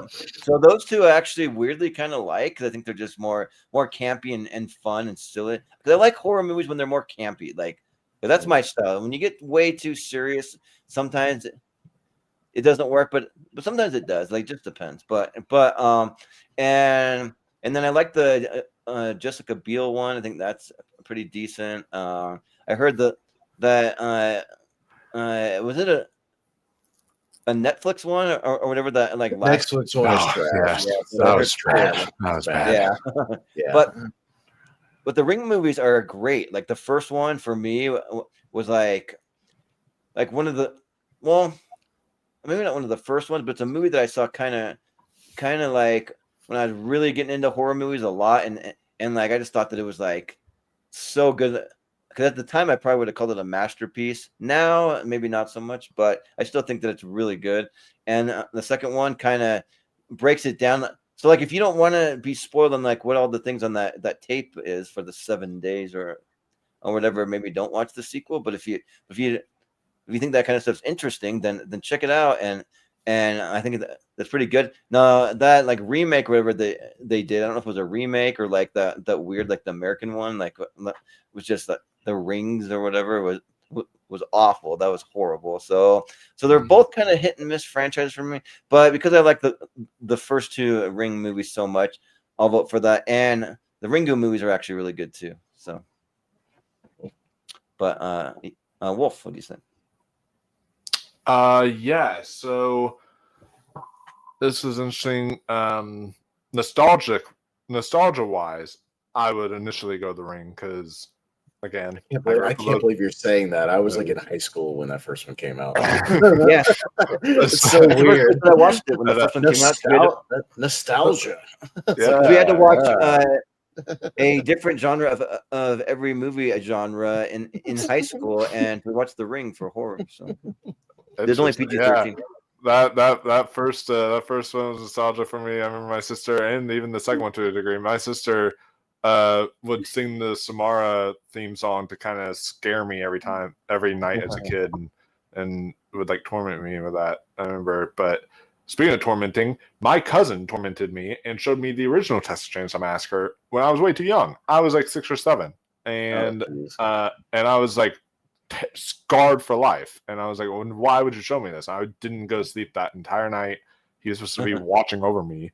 And my mom was like, oh, I can trust you to watch over him. And it's like, then you show her son like that movie right before bed. That was horrifying. But it's one of my all-time favorites now, going back to it. And yeah, this franchise is weird because I'm also not a fan of the second one. I think the second one gets too goofy. And I don't like it when the Texas Chainsaw films get too goofy, but like some of the serious ones, like I really love the remake a lot, and I actually like the prequel to the remake, the beginning or whatever it is. I thought that one was pretty good. So yeah, like there's some ones I really like here. We're actually gonna be doing a Texas Chainsaw 3D drinking game in January because we gotta continue the 3D trend, and that's a bad January movie, so we were like, that works. But yeah. I'm going to still lean the Texas Chainsaw Massacre here because I just think it's a more iconic franchise. So, yeah.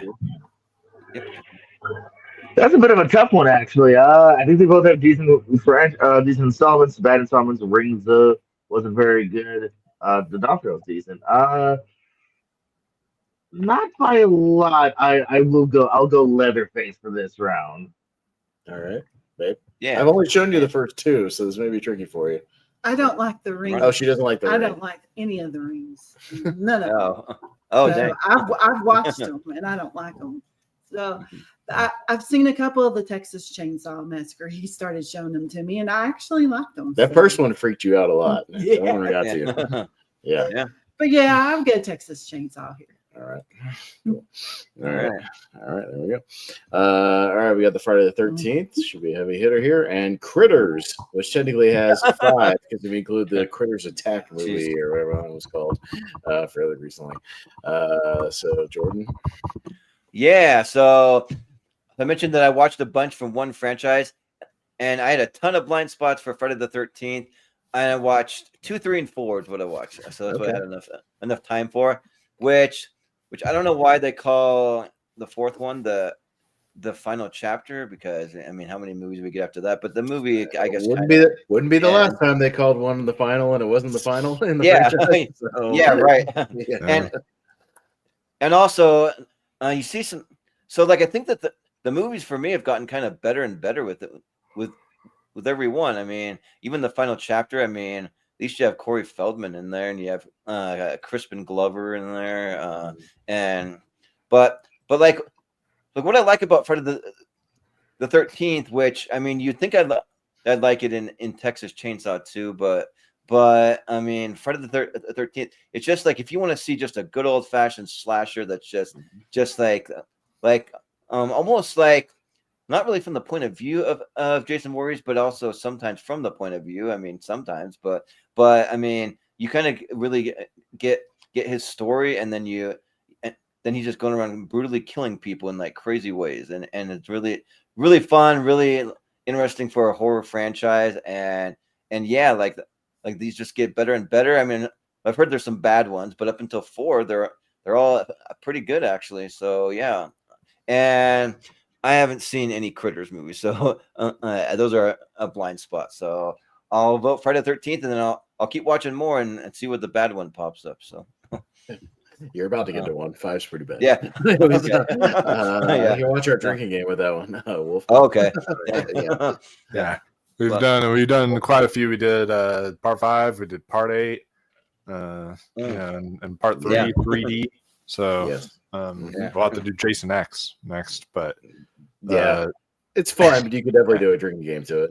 Yeah. Oh yeah, the in space one. But yeah, so and I got the one, I think the box that Jordan has now, which is this. That's one I gave him.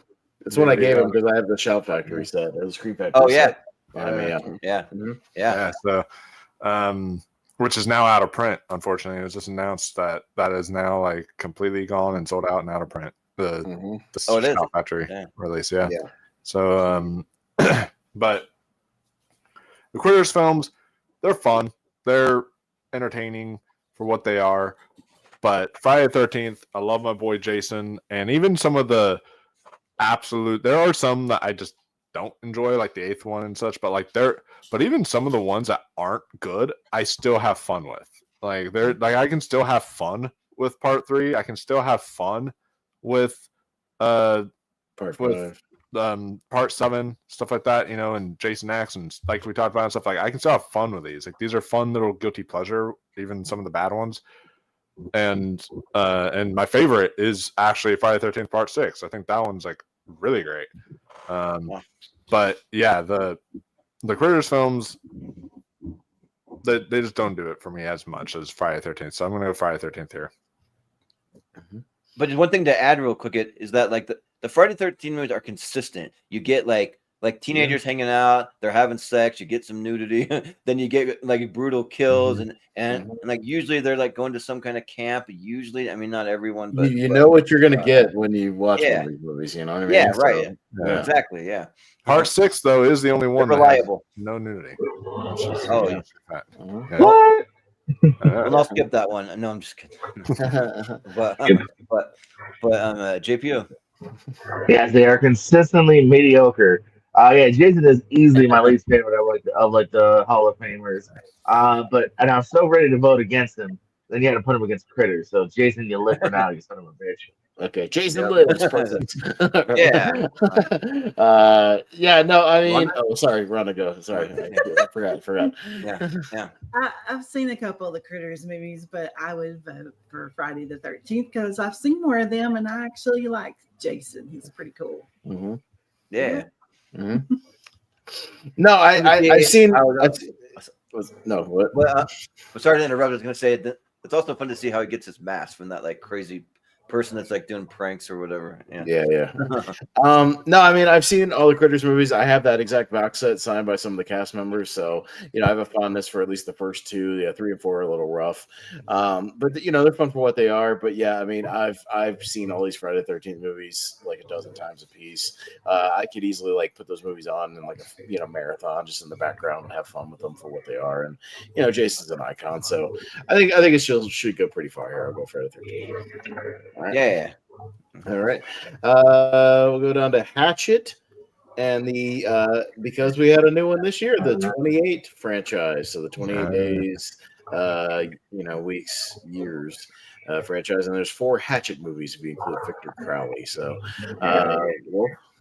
I've seen the first 3 Hatchet movies. I still gotta watch Victor Crowley. I've not seen that one yet, but I've also seen all 3 of these 28 years films, and yeah, they are mostly consistent. I actually, on a rewatch, I really dropped down on 28 weeks, but I still think it's still solid. Like, it's still good.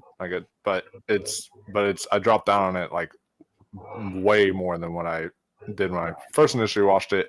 But yeah, 28 Days Later is one of the best zombie films of all time, and then 28 Years Later is one of the best films of the whole year. Like, I absolutely was blown away by it. Hatchet, it's a fun slasher kind of franchise, but really only the first one I really like. And I'm not really a huge fan of even the second and third. Like I just think I think it just kind of starts to feel a little repetitive. But yeah, I'm gonna say the 28 trilogy gets my vote. Yeah. And soon will be a fourth one because we got another one in January coming with the Bone Temple. So it's in January. Yeah. Nia DaCosta, who directed that Candyman movie, is directing it, which is why I'm really interested in it. That could be interesting. So JPO? I love the Hatchet franchise. This is the epitome of guilty pleasures. It got to the point where like we would literally wait till midnight to like buy the second and third one. It's like a group thing for us because they're just fun. It really is just like how many different ways does he dismember somebody in glorious ways?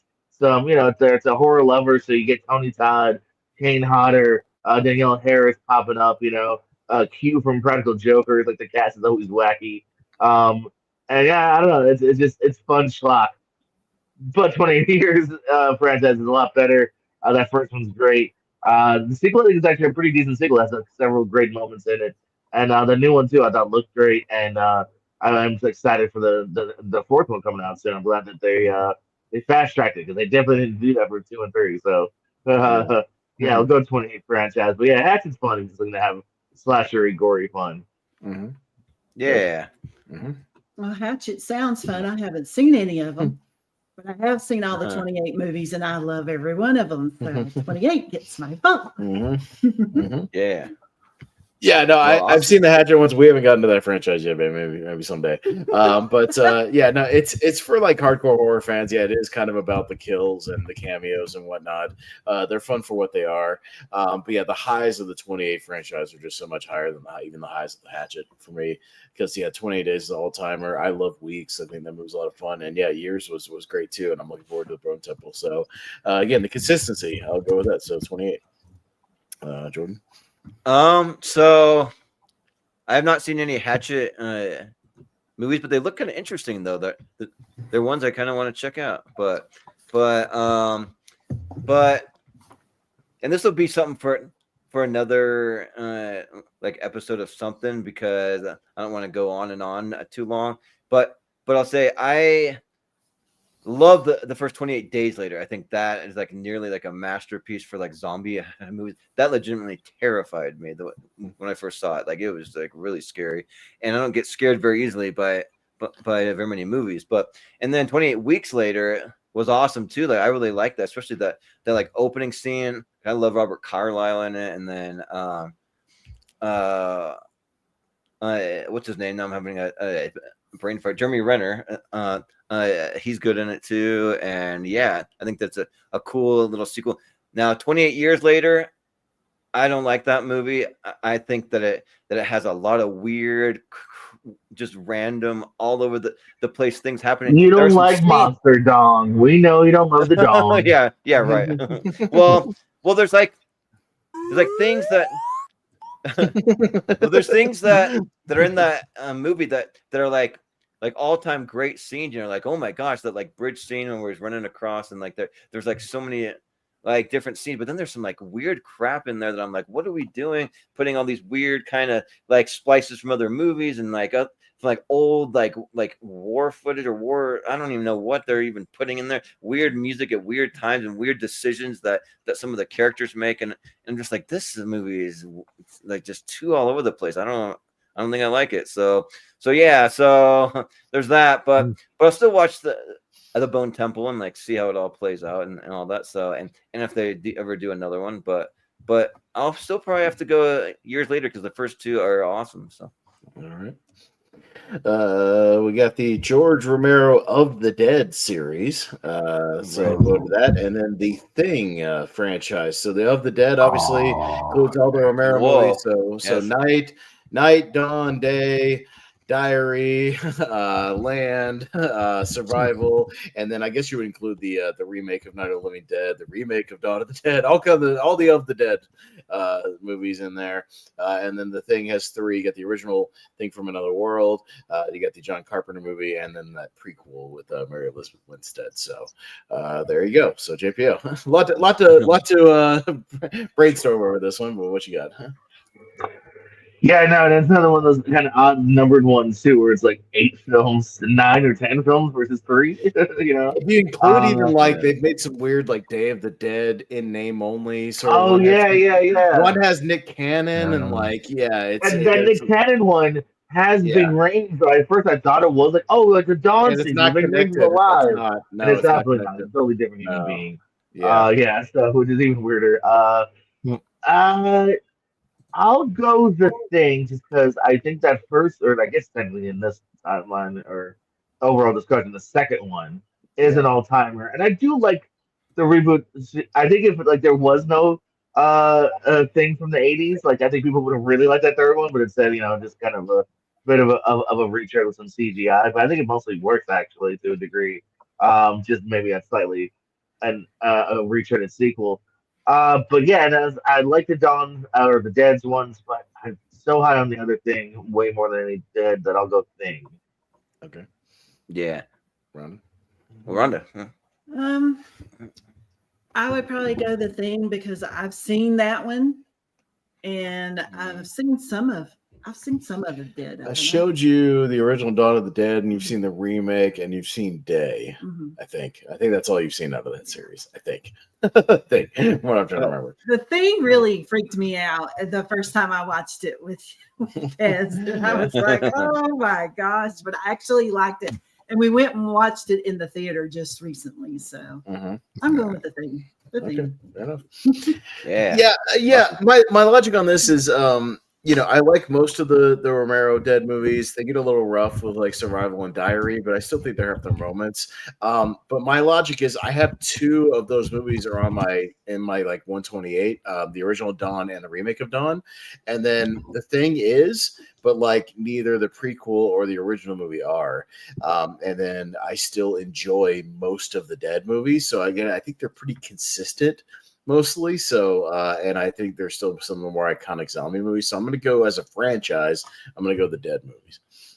Jordan? Yeah, it's kind of interesting because The Thing movies, I've never seen the original The Thing. Like I think it's called like A Thing from Another World or something like that. Yeah. But and then I mean, what else can you say about The Thing from the 80s? It's like one of the best horror movies of all time. It's so good. And then the remake is good to maybe me. That's not great, but I mean, at least watchable for me. But the of the Dead. So when I look these up, I'm seeing like 17 of them, but like I don't know like what's connected, what's not. You got like Twilight of the Dead. You got some of those are not Survival really, of the Dead. Yeah, but they've made like Night of the Living Dead 3D. Like they've had some other like kind of in name only, like using the name because Night of the Living Dead is in the public domain, so people have. Like, let's not forget the to be original one that they did as well. So you got some goofy ones in there, but they're not the Romero movies, if that makes sense. Yeah, I'm seeing like Day of the Dead Bloodline and Night of the Living Dead Dark something. Like I don't know, it's weird. Yeah. The Darkest Dawn or something. Yeah, but they literally did a Night of the Living Dead 2, like straight up, like try to do a sequel and like even try to connect it as like a to be original or something like that. And it was just, like, not. Yeah, so that's really kind of tricky to know exactly what's what, but I mean. The original Dawn of the Dead's good. The remake I like even better. I think that's really good. And then A Day of the Dead's really good. And yeah, and I believe those are probably the only 3 that I've seen. But it makes me want to check out some other ones, just to see what they're all about. But yeah, so I'll go Dawn of the Dead actually. Yeah. Okay. Well. Yeah, this is interesting because the other Dead series is, I think, more maybe consistent in the fact that it has even more films that are consistently good in there, because I think Night of the Living Dead, Dawn of the Dead, Day of the Dead, and even Diary of the Dead are all like enjoyable. I think all those films are pretty good. However, I gotta go The Thing here only because The Thing itself is my number 1 favorite horror movie of all time. That John Carpenter, The Thing, like I can't vote against my number 1 favorite horror movie of all time. So and I mean the black and white one is pretty solid. And over the years, like I just finally rewatched the remake. I haven't seen it in ages, or prequel, I should say, technically. So the prequel I watched not too long ago again, and I used to hate that movie, but now it's like if you just don't think about the effects, it's actually not like terrible. You know, it's okay-ish. Just the effects really brought that down. I wish we could get the practical version that the director wanted. But yeah, I'm gonna go The Thing just for that John Carpenter film alone. So yeah. Okay. But I have to ask, Wolf, did you ever see when we went to FanX, someone had a cosplay of like the Thing poster, and like they're just walking around with like the big bright thing, and like it looked like the poster, but it was awesome. I was like, whoa! No, I did not see that. Man, that's very creative. Yeah. Yeah. Got the Reanimator trilogy, which I'm surprised they've never remade that one. By the way, you would think they would have done a remake of that at some point. It's a cool poster. And you got the Conjuring universe. So all those Conjuring connected movies and the Annabelle movies and the Nuns and all that jazz. So we got to factor in those movies. You got to factor in all the Conjuring universe, not just the Conjuring movies. That's what it is. It's like the MCU. All right, so Rhonda's up first. I don't like the Conjuring movies. I've seen them. I watched them. And I watched the first Reanimator and I actually liked it. So I'm probably going to go Reanimator. Yeah. Well, Austin. Yeah, the original Reanimator is a lot of fun. Even the sequels, Bride and Beyond, are fun enough because they still have Jeffrey Combs, being goofy and having a silly time, and they're at least consistent and kind of the goofy fun they're going for. I'm over this Conjuring franchise. I'm done with it. I don't even like the original or the sequel that much. The Annabelle movies are pretty bad. The Nun movies are horrendous. This last Conjuring movie was boring. Like we were both falling asleep when we were watching this. It's a boring finale if it's the finale. I'm sorry, these movies it's just jump scares. They don't do anything for me. I don't care about the mythology. No thank you. I'll go Reanimator. Yeah. This is interesting because here's my question. I just feel like a lot of people are kind of like sour on like movies about ghosts and like demons and that kind of thing, where they're just kind of people are getting possessed or they're like jumping out and it's a bunch of jump scares. And I'm kind of like, well, I mean, like, what else are you gonna do when there's a ghost around? I mean, it's hard to really do more than a jump scare, like show them like creeping around the corner or something like that. But so it's kind of like I try to like find enjoyment in them just because I imagine that like they seem kind of realistic if you think about it that way. What if there's a ghost in my own house? What if my house was actually haunted and I had to call these people to exorcise it all, So like that kind of gives me a little more enjoyment of the Conjuring stuff. But the thing is, like, so the Conjuring 2 is probably my favorite one, but because I haven't even seen the 3 and 4 because I skipped 3 because people said it was bad, and I don't want to see the 4th one until I see the 3rd one. So I'm kind of waiting to watch it. I'll probably watch it once they all come to streaming. But you got to factor in the Nun and the Annabelle stuff, and like, is that it? Like, are those only 2 spinoffs, or is there other stuff? People debate Curse of La Llorona if it's like connected. People say it's not like technically canon. It's not, but it's got somebody from Annabelle in it, so it's weird. I think it is, but whatever. That movie's bad because they showed the creepiest scene in the trailer, that like window rolling up thing or whatever. So so probably I'll go with Reanimator. I've only ever seen the original, but the original's so good that and like I haven't heard too many people say that bad of things on the sequels. So yeah, I'll go with the Reanimator. All right. Wolf. The whole trilogy of the Reanimators not that bad. I mean, the first one is the best, clearly, but like the whole trilogy is fun, definitely. But the Conjuring universe, I'm getting sick and tired of it too. Like the first 2, really good, and then there was some of them where I could laugh, like Annabelle Comes Home. I laughed hysterically with my friend because of the Bob's Got Balls thing that just kept on being referred to over and over again, and I just like me and my friend just died in the theater laughing at that. So like some of them I was able to do that, but like man, most of these movies are boring as shit. And I would say the fourth Conjuring, I went on a date to go see that movie, and me and my date, most of the time we were bored, but once we got to like the third act where all the bonker shit happens, we were just laughing hysterically. And through most of the actual like scares, we laughed through that movie. But the people beside us, I understand reacting to actual scares, but the people beside us, literally right beside us, were like out loud being like, "Why is she going in there?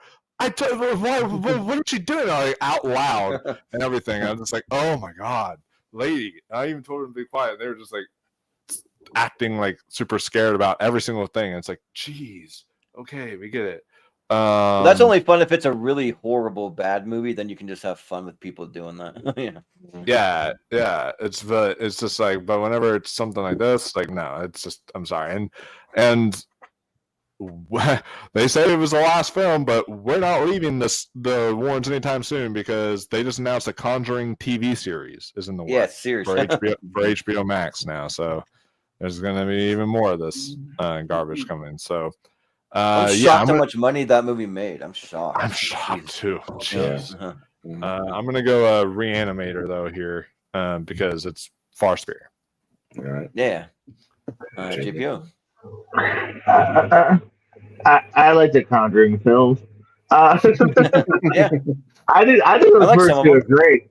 I did the first two are great. I did the second one is like one of the best horrors of that year. And also I did it kind of that one time the best PG-13 horrors. It's in that category too. So yeah, no, I mean I think got great actors at the forefront. So I'm going Conjuring here. I'll show a little bit of love to it. But then certainly has some lower parts though.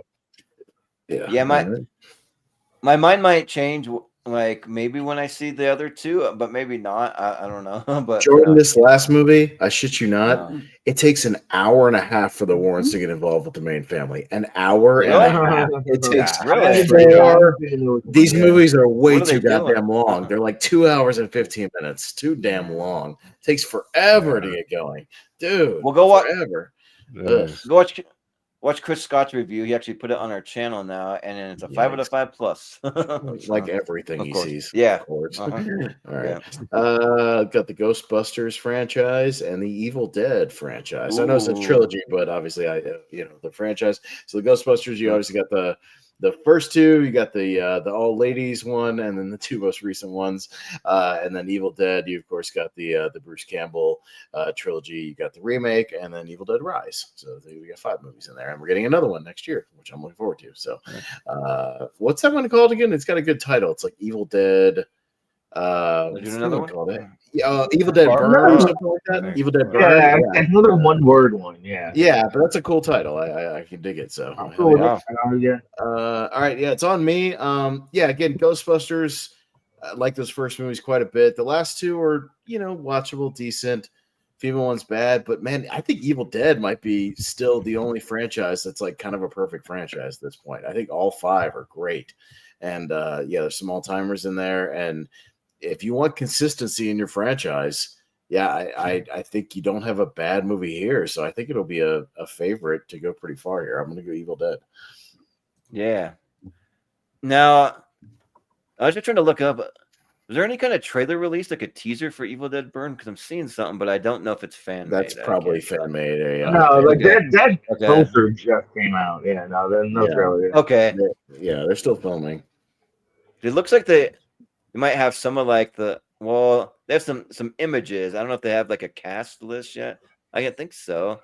But it's no. You also got to be careful nowadays because there's always those fake AI trailers. Trailers, right, yeah. But I never heard of this director Sebastian Vanisek or something. I don't know, but could be a first time director. I don't know, but yeah. So the Evil Dead a trilogy is an example of like movies that like some of them I didn't love, like Evil Dead 2 or the Evil Dead remake, but then after a rewatch I actually like learned to really love those movies, even though some of them have like tons and tons of blood, especially the Evil Dead remake, and I don't always love that, but I can try to look past some of that and just like enjoy the movie for what it is, and so yeah, like I think now I can officially say that there's not a bad movie in this whole franchise, and I'm not even sure what my favorite one is now. It might be Army of the Dead, it might be Evil Dead 2. I'm just not sure, but yeah, but it's really good. And the Ghostbusters, first two are all timers, and I'm in like the third one, which I'm like spacing on what the name of that even was. Yeah. So Afterlife I actually like because they're doing something different, but they're kind of keeping some things you know and love, but not too much of it, and so that works. And then Frozen Empire, I like that one's kind of like one that like on a rewatch it went down for me. Like I really liked it at first, and I still do like it, but it's just not as much as There's too much going on in that movie. There's too many subplots in the movie. There's like 50 things going on in that movie. And 17 B characters in that movie. Yeah, there's too much shit going on and try to stuff in 2 hours. It's just too much. They should have stuck with like the main cast, maybe Paul Rudd and his family, and then the Frozen stuff, and then if they would have had the original like cast more involved, I mean Dan Aykroyd is kind of, but the rest of them aren't that much. So, but yeah, so I'll go with the Evil Dead trilogy. Or the franchise. Yeah. Franchise. Yeah. I know. I have the trilogy. I was reading the screen. Yeah. I couldn't find what else or one that includes the remakes on there too. But you know what I mean. The whole franchise. Yeah. Right. But, so the director of Evil Dead Burn, the only other movie he's directed is a spider horror film called Infested. So which is pretty interesting. If you haven't seen that one. So yeah.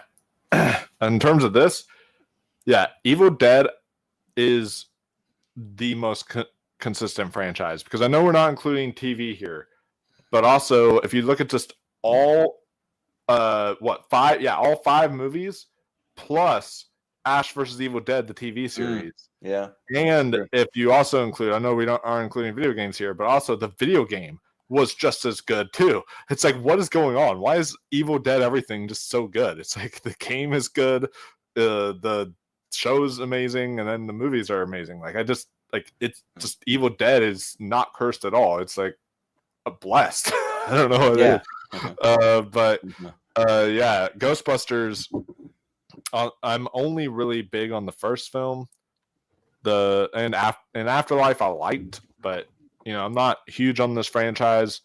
I will say the Haunt last year at Halloween Horror Nights, this was like the coolest out of all of them. They actually did some really cool stuff with the Ghostbusters house at Halloween Horror Nights. Like Slimer, he exploded and they sprayed water on you when he exploded or whatever. It was like pretty fun. So, but yeah, in terms of this, I'm easily going to go Evil Dead. I think this is an odds-on favorite for this whole thing for sure.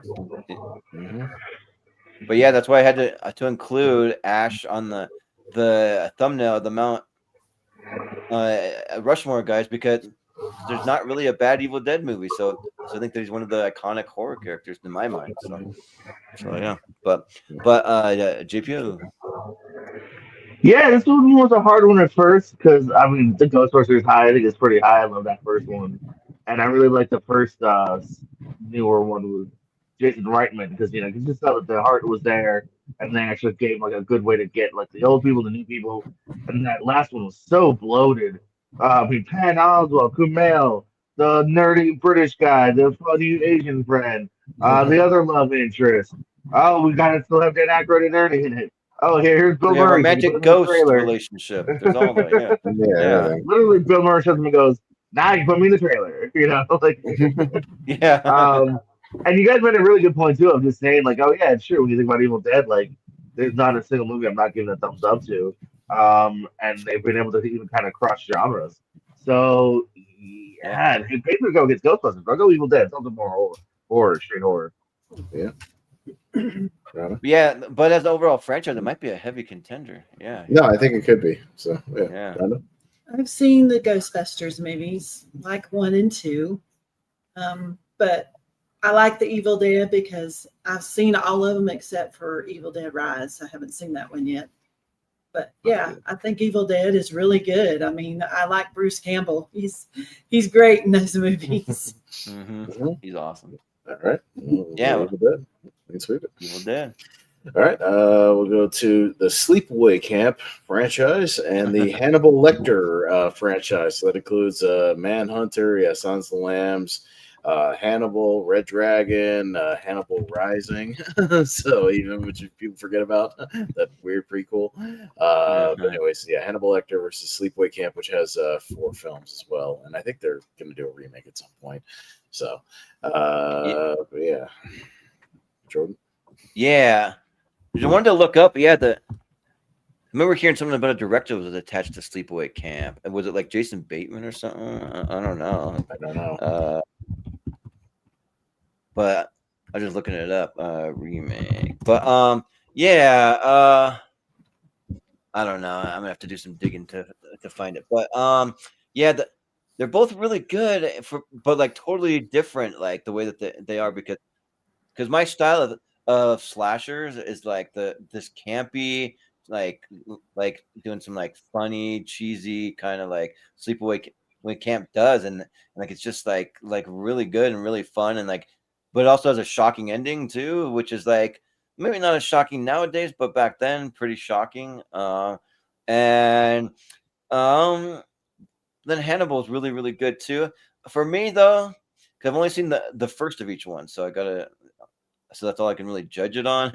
Is that for Hannibal, or no, for Silence of the Lambs, I mean, I should say, is that it all comes down to the performance of Anthony Hopkins for me. I think that like that movie kind of hinges on it to me. I mean, there's some other good stuff. Jodie Foster and Ted Levine are good, but I think I just have more fun with Sleepaway Camp, and it's the one that I would go back and I would watch, and I'd be more interested to watch the sequels. So I'm gonna go Sleepaway Camp actually.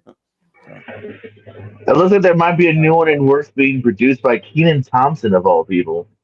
Oh yeah. Who's also working on the Wolfman biopic. So he's just got his hands Thompson. Shit. Yeah, he's got his hands in Weird. everything.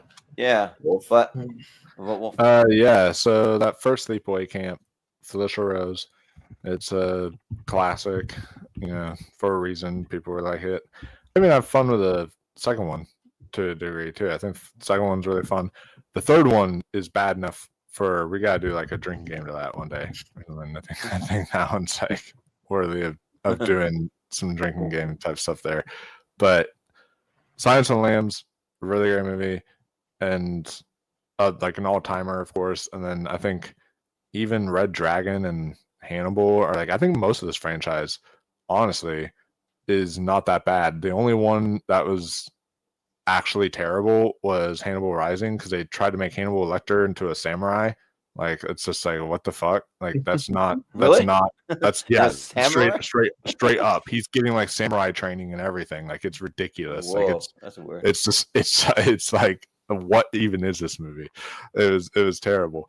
But yeah, the rest of them are actually pretty solid for the most part. And the show, like, I know we're not including TV, but like the Hannibal TV show is talk about an all-timer. That is excellent. So yeah, because of that, I think I'm going to lean the Hannibal franchise, just because there's more ups than there are in the Sleepaway Camp franchise. Yeah. GPO. Yeah, I gotta go Hannibal Lecter just because at least one's like Oscar worthy, and I even don't mind. There's some really crazy shit in Hannibal itself too. I think it's slightly underrated, so I'll go Hannibal. Mm-hmm.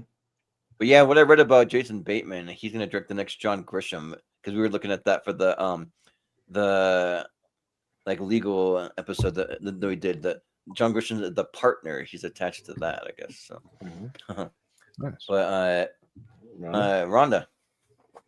I haven't seen Sleepaway Camp, but I have seen Hannibal Lecter movies, and I love every one of them except for Hannibal Rising. So, anyway, but yeah, Anthony Hopkins, he's great. He did really good as Hannibal, and I love Silence of the Lambs. It's one of my all-time favorites. So, Hannibal. Yeah, that's good. Austin? Yeah, no, I'm not saying I like all the Hannibal movies other than Rising. I remember I saw that with my dad and I fell asleep. And then I tried to go back and watch it, a few years ago. It's not good. It's just a boring movie. But yeah, even those core Anthony Hopkins ones, I like all three of them, and I think Red Dragon's really underrated. And Manhunter's good too. So and yeah, Sleepaway Camp. The first one's good. I don't like any of the sequels. I'm just not in any of them. So they're rough. They're on Tubi if you want to see them. But yeah, I don't think they're very good. So I'll go Hannibal pretty easily here. Yeah. All right. All right. We got the Quiet Place franchise. Now that we have day one, we can call it a franchise. And the Alien franchise. So this could be a little tricky here. Yeah, this might be one of our first like super tricky ones. But Wolf. Yeah. See, because there's at least 3 great Alien films now with Alien, Aliens, and Alien Romulus. But then now there's also 3 really great Quiet Place films. So it's kind of neck and neck, and there hasn't been enough Quiet Place films. So that's why it's kind of interesting here. And even we're the getting first another Quiet Place AVP is movie, kind of a go-to. Yeah, we're getting another one, but and such. But man, I think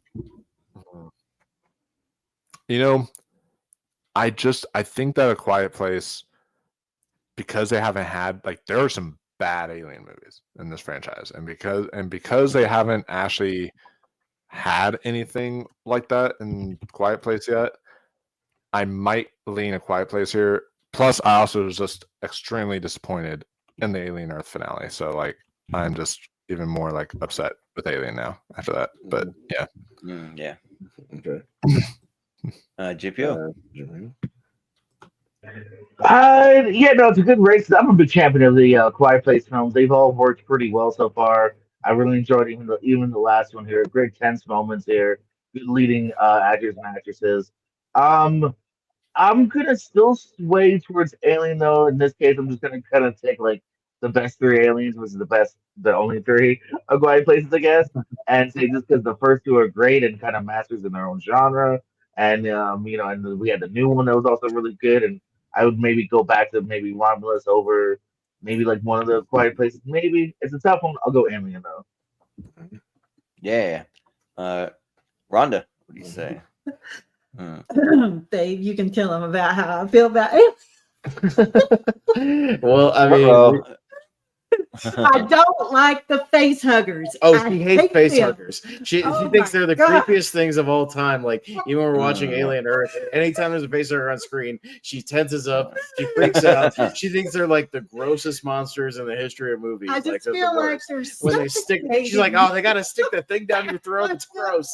It's disgusting. So she thinks. Well, there's a horrible one in Alien Romulus that is really kind of visceral. Well, we watched Romulus, and I told her there's 50 of them in Romulus. I was like, get ready for this. Panicking with them face huggers. I was like, oh my God. She hates them. But I've seen Quiet Place too, and that movie had intense moments and freaked me out as well. But honestly, if I had to pick, it would be Aliens. It's really it freaks her out every time.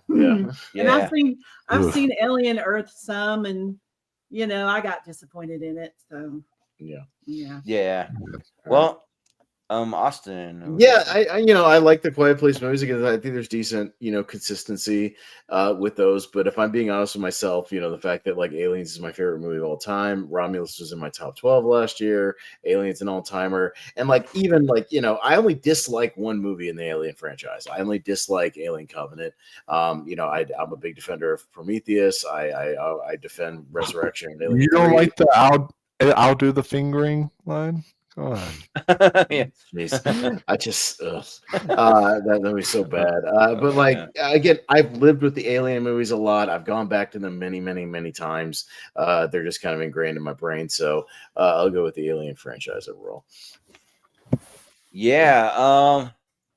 So somebody asked me recently what I think the scariest movie of all time is.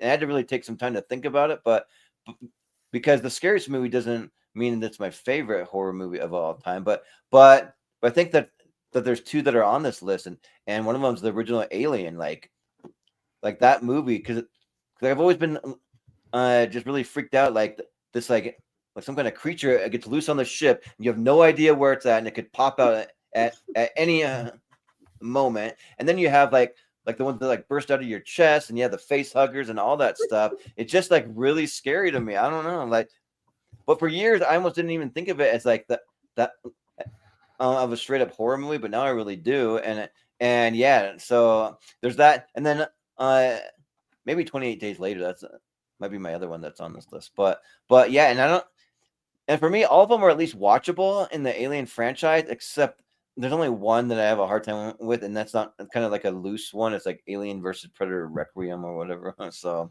but we're gonna we're doing that in November in honor of Predator Badlands. We're gonna drink to AVP. Oh, dang. Requiem, 'cause it's easily the worst movie in the franchise. Yeah, it is. Yeah, so we're gonna drink to that one. Yeah, yeah, but A Quiet Place, a movie that those are good, and I had a great theater experience where like you could hear a pin drop and everyone was like dead silent, because I think when a movie's supposed to be that way, that the audience is really trying to like play along with it for the most part. But even still, I'll go the Alien franchise. All right, so there we go. All right, so we'll keep going here. We got the Silent Night, Deadly Night franchise, which has a new movie coming out. It's already screened at a few of the festivals, so there's a whole new one coming out. And the Puppet Master franchise, which I lost count of how many movies are in this franchise. I think it's like 12 or 13 at this point. I don't even know. I lost. That's another one. Like AVP has like. They did something with like the other one, Demonic Toys. There's like also spinoffs. Yeah. Yeah, I have no idea. I've lost track. They've rebooted it a couple of times. I don't even know anymore. If you guys want to hand vote this one, I'm totally fine with that. So because they both are kind of rough. Sure, that's fine. I mean, I enjoy the first Silent Night, Deadly Night though better than the first. And the second one's fun. Like we could do a drinking game of that one, but yeah, I'd go. Enjoy the first two, yeah, including spinoff, and there's even like its own character. Blade got a spinoff. 15. We're at 15, by the way. Jesus Christ! Oh, yeah. jeez. I mean, they cost nothing to make, so I get it. But I'd go Silent Night, Deadly Night. Oh yeah, Demonic Toys. I'm seeing Dangerous Toys. Jeez. Yeah. I'm going Puppet Master. Okay. Yeah. Those movies get a little rough, but okay, fair enough. But I think we'll go Silent Night. I've never seen a Puppet Master movie, so that's part of my vote. Yeah, they're all very low budget, but they have their moments. Play the Wolfman game. I grew up on them. Oh no, I got you. Yeah. All right, we got the this one could be interesting. We got the Saw franchise, and the Universal Monsters. So we're kind of including, since they did plenty of crossovers where they were all together, we're going to include them as kind of a franchise. So the classic, Dracula, creature, Frankenstein, Wolfman, all that stuff. So and the Saw movies. So JPO, this could be an interesting one. We'll see where you guys go. Yeah, I mean, well, me, I'm mostly a newer school guy. I like the Saws, but especially those later ones, super duper blend in. And as a franchise that we're ready. We went from high to being like, all right, can we kill this for a little while? And so I'm gonna go classic monsters here. Okay. Yeah. Rhonda? I love the Saw movies. We kind of didn't like binge them, but we went through most of them over like a month, and I showed her almost all of them. Yeah. So. But yeah, I'm going Saw because I haven't seen the classic monsters yet. I'm hoping to get to watch those. They're showing some of the core ones for the Regal series. They're showing like 5 of them or something. Yeah, they're showing all the original ones. So they're showing Invisible Man, they're showing Frankenstein, Dracula, they're showing Creature in 3D, so that should be cool. And then they're showing Bride. They're showing Bride. So they're showing Bride as well. Yeah, so that makes sense. And they're showing the Wolfman. So yeah, I think they're showing 6 maybe or something. But yeah, near the end of the month, they're showing all the classic ones. So that's kind of cool. No, I mean, this is interesting because those classic monster movies are fun. They have a good atmosphere to them. Again, I've always advocated they're easy to watch. They're all like 70 minutes long. Most of them are hovering around that, so like you can bang a whole lot of them out. And again, they have good performances and whatnot. But man, the Saw franchise is like one of my favorite horror franchises of all time. Even the low ones like Jigsaw or Saw 3D, I can still watch and have a decent time with some of them. And those first like 6 or so are just great. I can marathon them anytime, and crazy continuity, very creative. I look forward to every Saw movie, so I'll go Saw. We should have got one this year, damn it, and then it got delayed. But we should be watching it right now. But yeah, it didn't happen. So I'll go Saw. Jordan. Yeah. For me, like I just gotta go with classic monster just because like the Saw franchise for me, and like I just don't really care. It's like let's just like kidnap these people and put them in traps and torture them just for the hell of it. I'm just kind of like I just don't. They don't really do anything for me. I've only seen the first two and then I stopped. And I do like the second one probably better than the first, but with all the classic monster movies, if you count all the different like sequels and spin-offs and different things, there's like damn near like 50 of them or more maybe. Like there's just so many that just go and go and go, and like there's so many that are great that are just so good. My favorite of them all is probably Bride of Frankenstein, but there's so many great ones, and like these movies are the movies that get me into classic movies, because I have a hard time with a lot of classic movies if it's old and black and white and it's just people in rooms talking, then I'm like bored. But like these, like they really interest me. Like and like even if I see like just random the Ghost of Frankenstein, or you see like Invisible Woman instead of the man, or like I don't know, the Invisible Man Returns. There's just like so many like different ones that it gets me kind of like just interested to check them out, even if they're not all great. I mean, the original ones, almost all of them are great. So yeah, I'll go the classic monsters. Wolf, so yeah, this is interesting because I'm not a big Saw guy. I really enjoy the first two films a lot. I think the third one's okay, but I think the first two are really, really good. And then it starts to go really downhill, and then it picks back up at the most recent one for me. So I think, I liked the most recent one. So it's kind of a hit or miss franchise. While the Universal monsters, talk about consistency. I mean, you got Bride of Frankenstein, you got Frankenstein, you got Dracula, like, and we didn't even talk about the best one of all, which is Abbott and Costello meet Frankenstein. I mean, that's like the box set I have is a little bit of false advertising, because it advertises they have like 30 movies, but like Abbott and Costello meet Frankenstein is in like 4 of the sets, so that's a little false advertising. It's like it's literally 4 different discs that have that movie on it, so it's a little bit of all like shady advertising when that said it, because all those monsters are in them. They included on all the different ones, so it's a little misleading.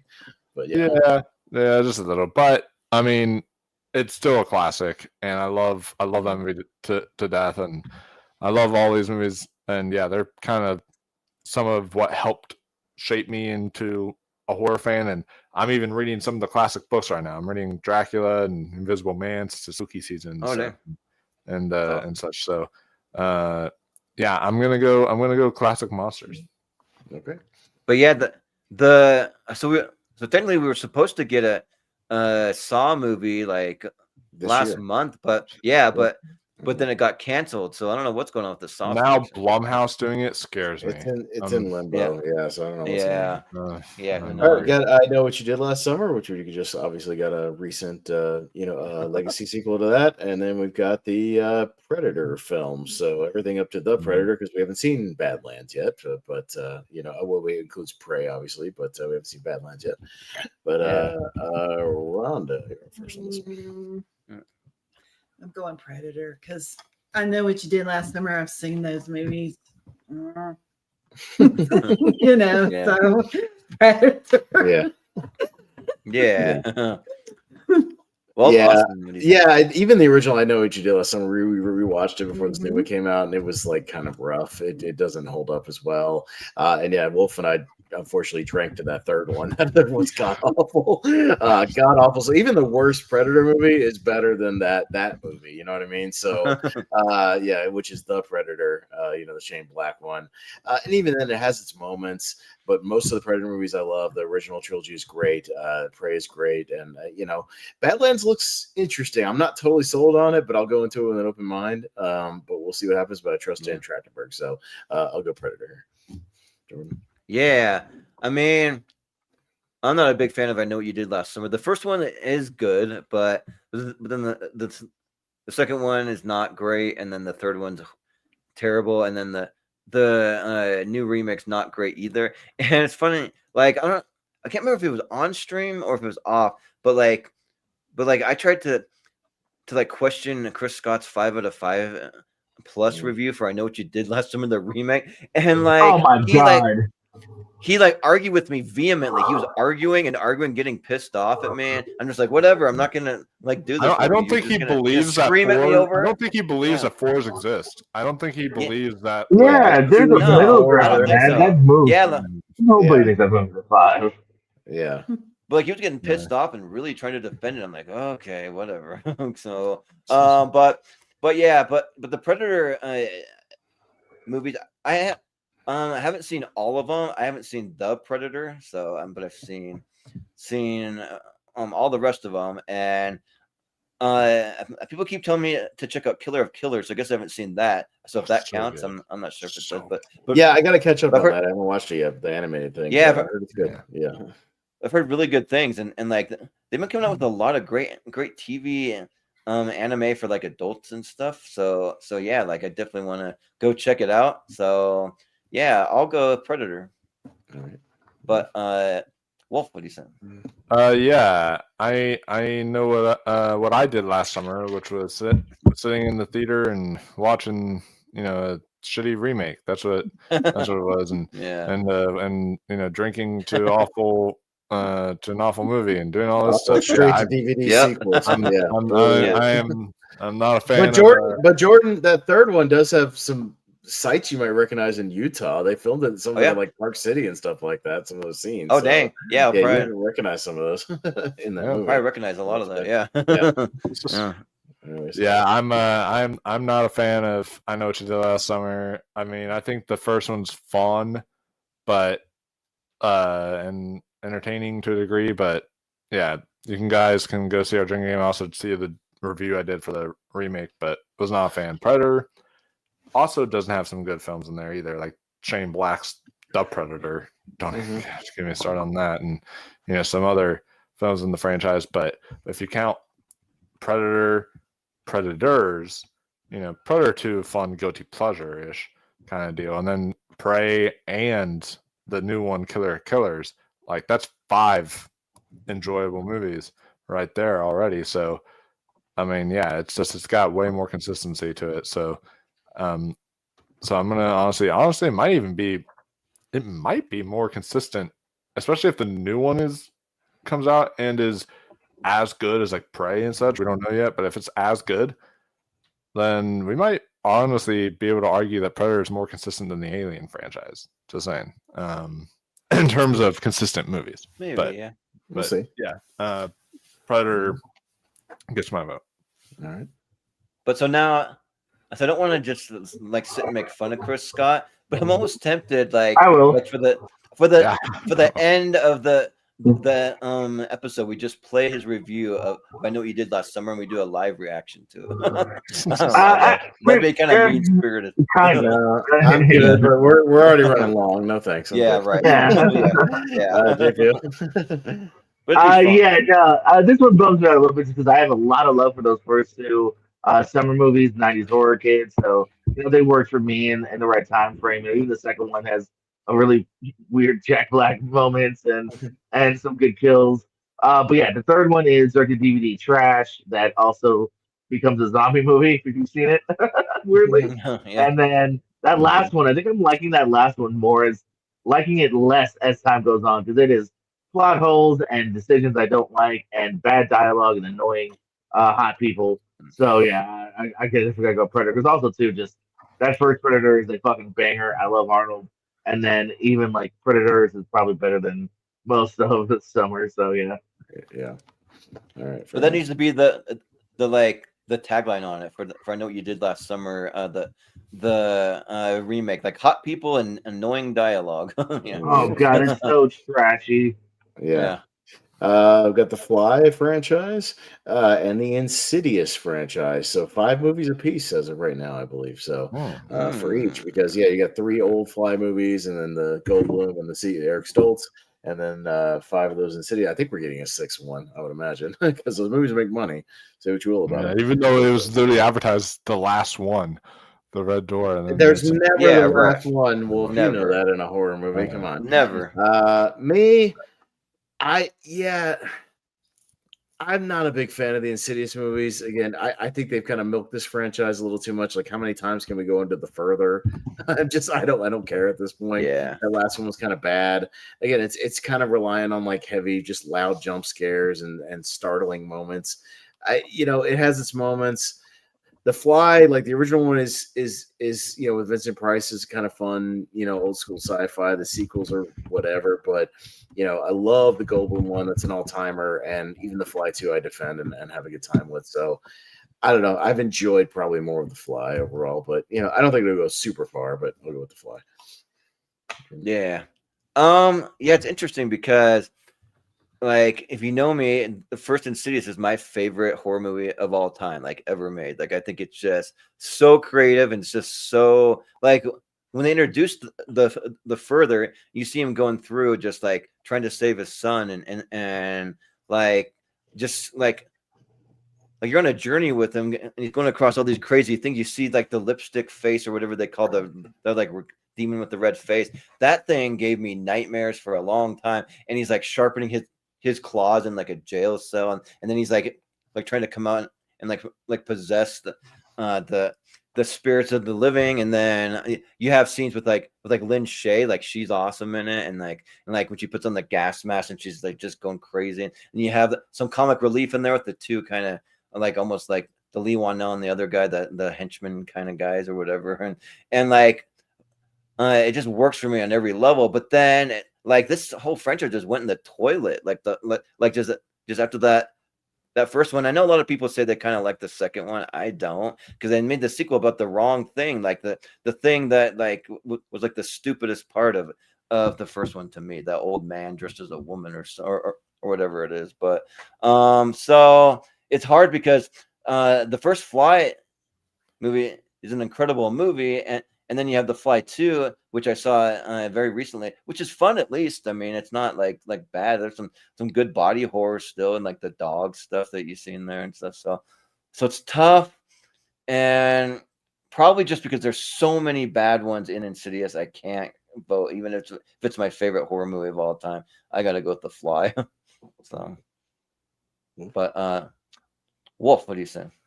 Yeah, I will say also The Haunt at Howell Horror Nights last year for Insidious was really cool too. They had like the red face. Oh, had an Insidious one. Yeah, the red face demon. They had like the red door, and they played the through the like, there and all the whole thing. It was like really fun. So we go around singing that when I worked at the movie theater. We just all sing it and annoy the hell out of people. It's so great. Yeah. But yeah. The first two Insidious movies I do quite like. Actually, I'm one of those weirdos who, at least the last time I watched them, I actually preferred the second Insidious to the first. But I still think both are really good. And then they start to fall off majorly. The Fly, I like the first two for sure, and the third one, it's not great, but it's okay. But because that first one is an all-timer, and I don't really feel that way about any of the Insidious films, I'm gonna go with the Fly collection. Yeah. GPO. Yeah, that's how I'm leaning. I'm blind on most of the Fly sequels, but I love that first one's really good, and I don't mind Insidious, but it's not one that I'm going back to much, and I haven't even seen the last one, and not jumping to it, so I'll go Fly. Yeah, it's not great. There's no need to rush to it. But Rhonda, yeah. I watched the first Insidious, and it was okay. I've seen the Fly movies. I love Jeff Goldblum in The Fly. Him and Gina Davis had some really great chemistry. So I'm going with the Fly collection. All right. Yeah. All right. Oh boy, Hellraiser and Wrong Turn. Ooh, no. Oh jeez. Fuck. All right. This is why could either of these franchises go up against something else? These are two of maybe the worst horror franchises. I have an argument. Though. Oh, all right, but Jordan. Yeah, I saw the first Wrong Turn movie, and it's like it's interesting for about 10 minutes, and then it just turns into something weird and something like just off the wall with the guy that she runs into and stuff. But and the Hellraiser franchise. So I actually do like the first two because the first one's good, but the second one might be even better because it just like is just like really showing like the like hell or the underworld and like seeing like more of it and exploring that. That's what I like when they take the coolest part of a movie and then they make that the next sequel and like you're really exploring that. As long as they don't do too much with it, because sometimes you can ruin it, but they do it well there. And then like I haven't seen any of the other ones except for the one that was released on Hulu, and to me, like it just had a lot of plot holes or like things that didn't add up. I know you really like it, Austin, so I might give it another shot and like try to watch it again and see if I can try to appreciate it more. But even so, like I've seen more of the Hellraiser and I like what I saw better than Wrong Turn, so I'll go with Hellraiser. Mm-hmm. But Wolf, what do you say? Oh man, oh my god. So what I will say is both of these as a franchise suck. There's some good ones there, but as a franchise, these are both terrible. I watched all the Hellraiser movies not too long ago because I own the DVD pack, and holy shit, those get bad, like really bad. The first one is great. The second one is also really great, more Lovecraftian and everything. Then the third one is just it's really dumb, but it's got entertaining moments that like it's kind of enjoyable to an extent. And then the most recent one I actually liked, but like all the other ones, it's like they literally made some of them like weren't even Hellraiser movies, and they just decided to add Pinhead. Yeah, no, they're literally like they're non-Hellraiser movies that they turned into Hellraiser, and that's legit. They turned into Hellraiser movies by shoehorning Pinhead in the last 10 minutes. That's a true story for most of the sequels. Yeah, they were just random horror scripts that they shoehorned Pinhead into for like one or two scenes and call it a Hellraiser movie. It's really bad. And since we're also on a space trend with monthly mistakes, we gotta do Hellraiser in space at one point. Fuck, that movie sucks. So, like, Hellraiser in space? Jeez. Yeah, there's Hellraiser in space. Yeah, that one has Adam Scott in it. Adam Scott, yeah. Oh, it does? Jeez. One of his first films. But yeah, I think I'm still gonna lean Hellraiser because I own also the Wrong Turn, series, and man, I only like the first and the remake, and I think I thought like the actual like second one was just okay at best. Man, it gets really bad after that. Whew. So I'm gonna say Hellraiser because at least the first two and then the last one are like really good. So all right, yeah. Go. Yeah, this is easy for me. The only Wrong Turn I like is the seventh one, the one not even pictured. Because they actually did something different with a kind of fun twist, and a couple of really cool sequences, including the end that I really like. I don't like the first six, or at least the 3 or 4 I've seen from them. They're whatever. However, it's at least a really cool concept that starts off pretty hot. You know, like you said, Lovecraftian, body horror. I think the first one's really good. I also really like the last one as well, the Hulu one for Hellraiser. So the highs are way higher than anything in Wrong Turn. So yeah, Hellraiser. I mean, look at that guy, but he's so adorable. Got his dug breath. Yeah. You just want to give him a hug. Yeah. But yeah, run it. The Wrong Turns. So I don't like any of them. So I've seen more of the Hellraiser movies. I got to see the remake, and I actually like the remake really well. I think it's really good. So, but yeah, I've seen Pinhead. So yeah, gets my vote. Yeah. Yeah, my logic is I at least like Hellraiser 1, 2, a little bit of 3, but I love that remake as well. So I mean, there's at least movies in the Hellraiser franchise I would go back to. I don't have any reason to go back to any of the Wrong Turn movies. Screw all that, you know what I mean? Yeah. Just no thanks. So yeah, I would at least go back to like Hellraiser 1 and 2 in the remake. So I'll go with that. I don't think it's going to go very far. If it goes against anything that has more consistent quality, I'll vote over it. So we'll see. We'll take the right turn and steer clear of wrong turn. We got the Grudge films, and we got the Terrifier franchise, which we'll get a fourth one here in the next year or two. But Wolf,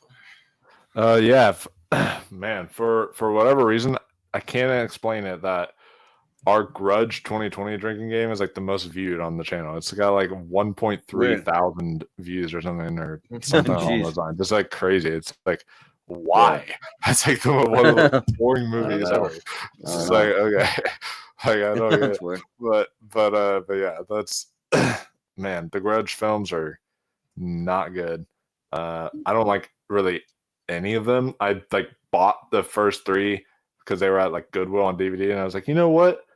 I grew up with these movies. I haven't seen them since I was a kid, and I watched them again recently, and man, are they bad. Yeah, they're not good. Like, I might have enjoyed them as a kid, but they're not good. The Terrifier films, I'm also not super high on them like other people. Like, some people get like really religious with these movies, and I'm just like, I'm not that crazy with them. But like, I think that they're like, they're fun. I did not like the first one at all. But like the second and the third are fun enough and entertaining enough that I think I would definitely vote for it. And also, would technically speaking, would All Hallows Eve count in this too? Because it's not fully an art film though. Like, he's just kind of a character in the wraparound. You know what I mean? Like, it's more of an anthology movie that just happens to have him in there, and it's not even David Howard Thornton. So I don't really connect with him, honestly. But that makes sense. I'll say Terrifier for this one then. All right. Yeah. JPO, if you're there, you might have stepped away for a second. Yeah. So I stepped away. But before I go to Rhonda and Austin, didn't you meet the guy that plays Art the Clown recently? Yeah, we just met him. Yeah, like 2 weeks ago. We met David Howard Thornton at the convention. He's a super nice guy, super sweet guy. So if you ever get a chance to meet him, I'm trying to get him on the channel. That's awesome. Hopefully for Terrifier 4. But super sweet dude. So hey, JPO, you're back. I'm not super high on either of these. I do get that first Terrifier is really bad plot moments. He's just there for the gore. Similar to second and third, too long. Feel like he needs a producer and editor, but because they're like, no one's helping to edit his shit down. But yeah, that last Grudge is really tough to watch. That remake or reboot, whatever the fuck it was. Yeah. That's bad. I'm not going back to the second one either. First one's fine. First one's like a worse, ring kind of. But so I'll go Terrifier for now. I definitely will rewatch it a little more. Yeah. I know where Rhonda's voting for. Listen, guys, I watched every one of the Terrifying movies, and they're my favorites. And I even got Art the Crispy. A show that said I got her a shirt at the convention. She had her eye on a show. I got Art Crispy shirt. She's got it. Oh, nice.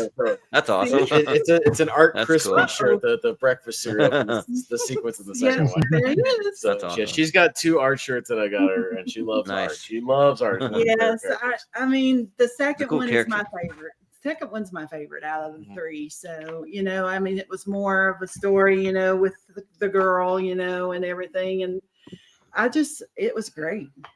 I mean, I like all 3 of them. So I've watched The Grudge too, but not a fan. Yeah. Well, awesome. Yeah, I don't like any of the Grudge movies. It's just a concept that doesn't work for me. I don't think it's scary. Yeah, that remake is shit. I don't even like the Sarah Michelle Gellar one. It doesn't work for me. And yeah, the Terrifier movies are great. I think they're a lot of fun. Art's one of the more entertaining horror characters I think to come around in the last 10 years. I think he's really good. I think he's going to be a horror icon. Give it another movie or 2. And yeah, it's funny. I showed her because we went and saw Terrifier 3 in the theater. And this is right after we started going out, and I showed her the first first two thinking she wasn't gonna like them because they're super extreme, like super gory, and she like loved them, and she's gone back and watched them a lot. So she likes the franchise even more than I do.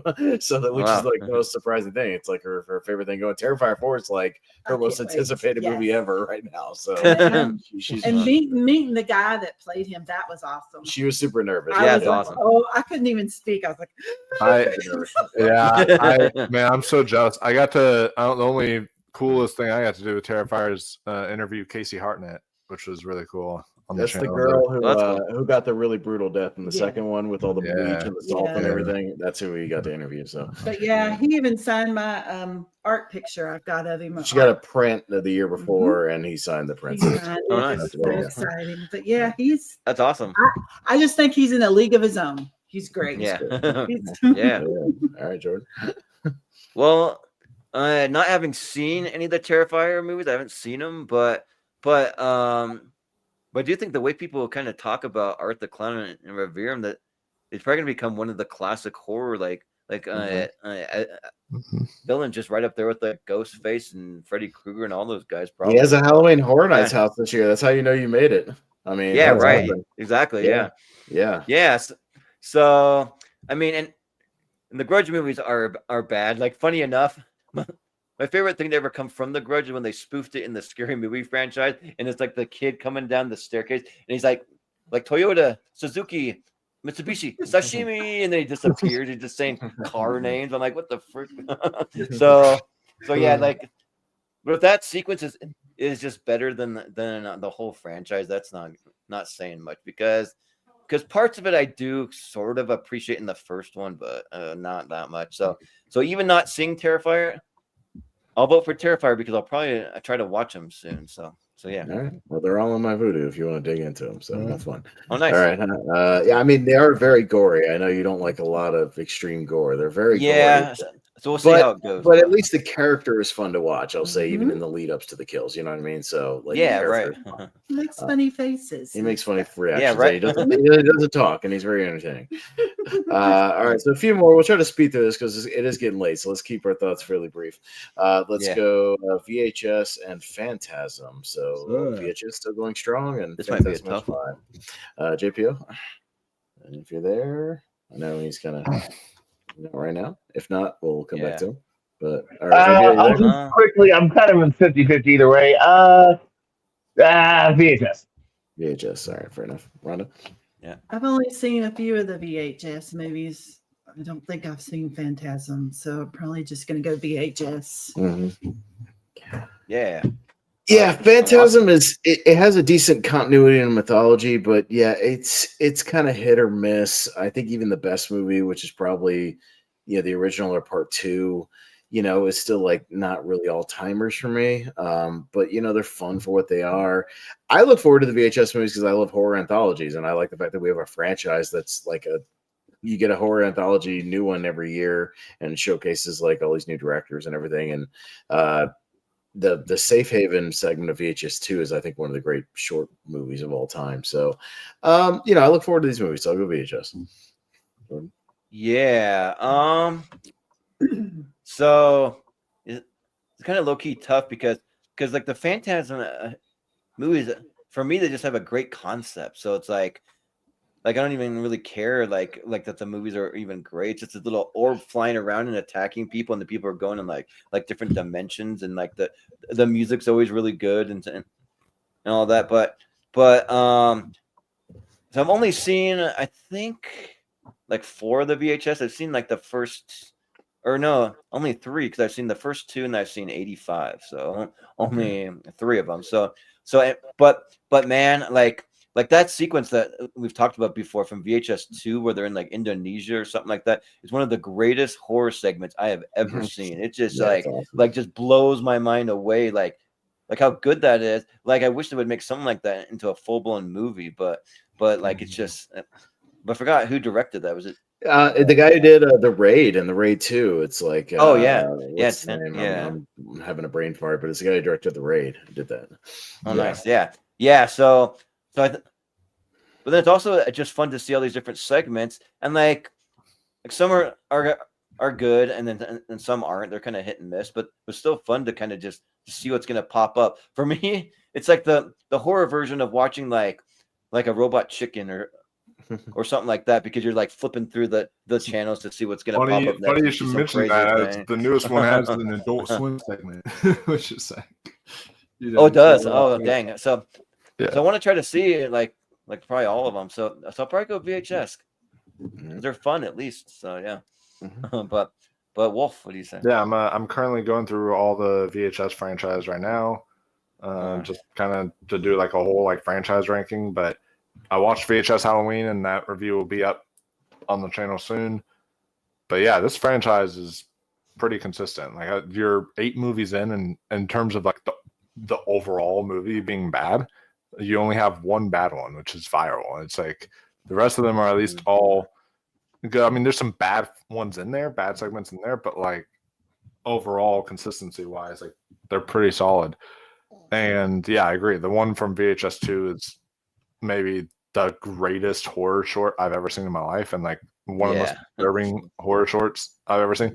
I will say I'm not going to spoil it, but there's this one called Kid Print in VHS Halloween, and that now might be up there alongside it as like being one of the most disturbing VHS. Now that it's out, I might watch it on Sunday. Yeah, it's really good. But Phantasm is one that I've tried to get into this franchise, and I love the premise. I really like the premise a lot, but I just think that the movies are overrated. I'm sorry. I think that first one even is kind of overrated. I just think it's, as a movie, the score is great, the premise is great. I just don't like, can't get into the movie. But yeah, the VHS films, I love horror anthologies, so I'm gonna go. And I love found footage, and they're all found footage, so I'm gonna go. VHS. Oh, this is funny too. I went to watch the first VHS recently. You have no excuse not to watch it if you have Prime, Fubu, Hoopla, Hulu, Plex, or Roku, or Philo. They're literally available. It's like I had 8 options. I was like, oh damn, I'm not used to that. Yeah. It's like chopping mall. That's nice.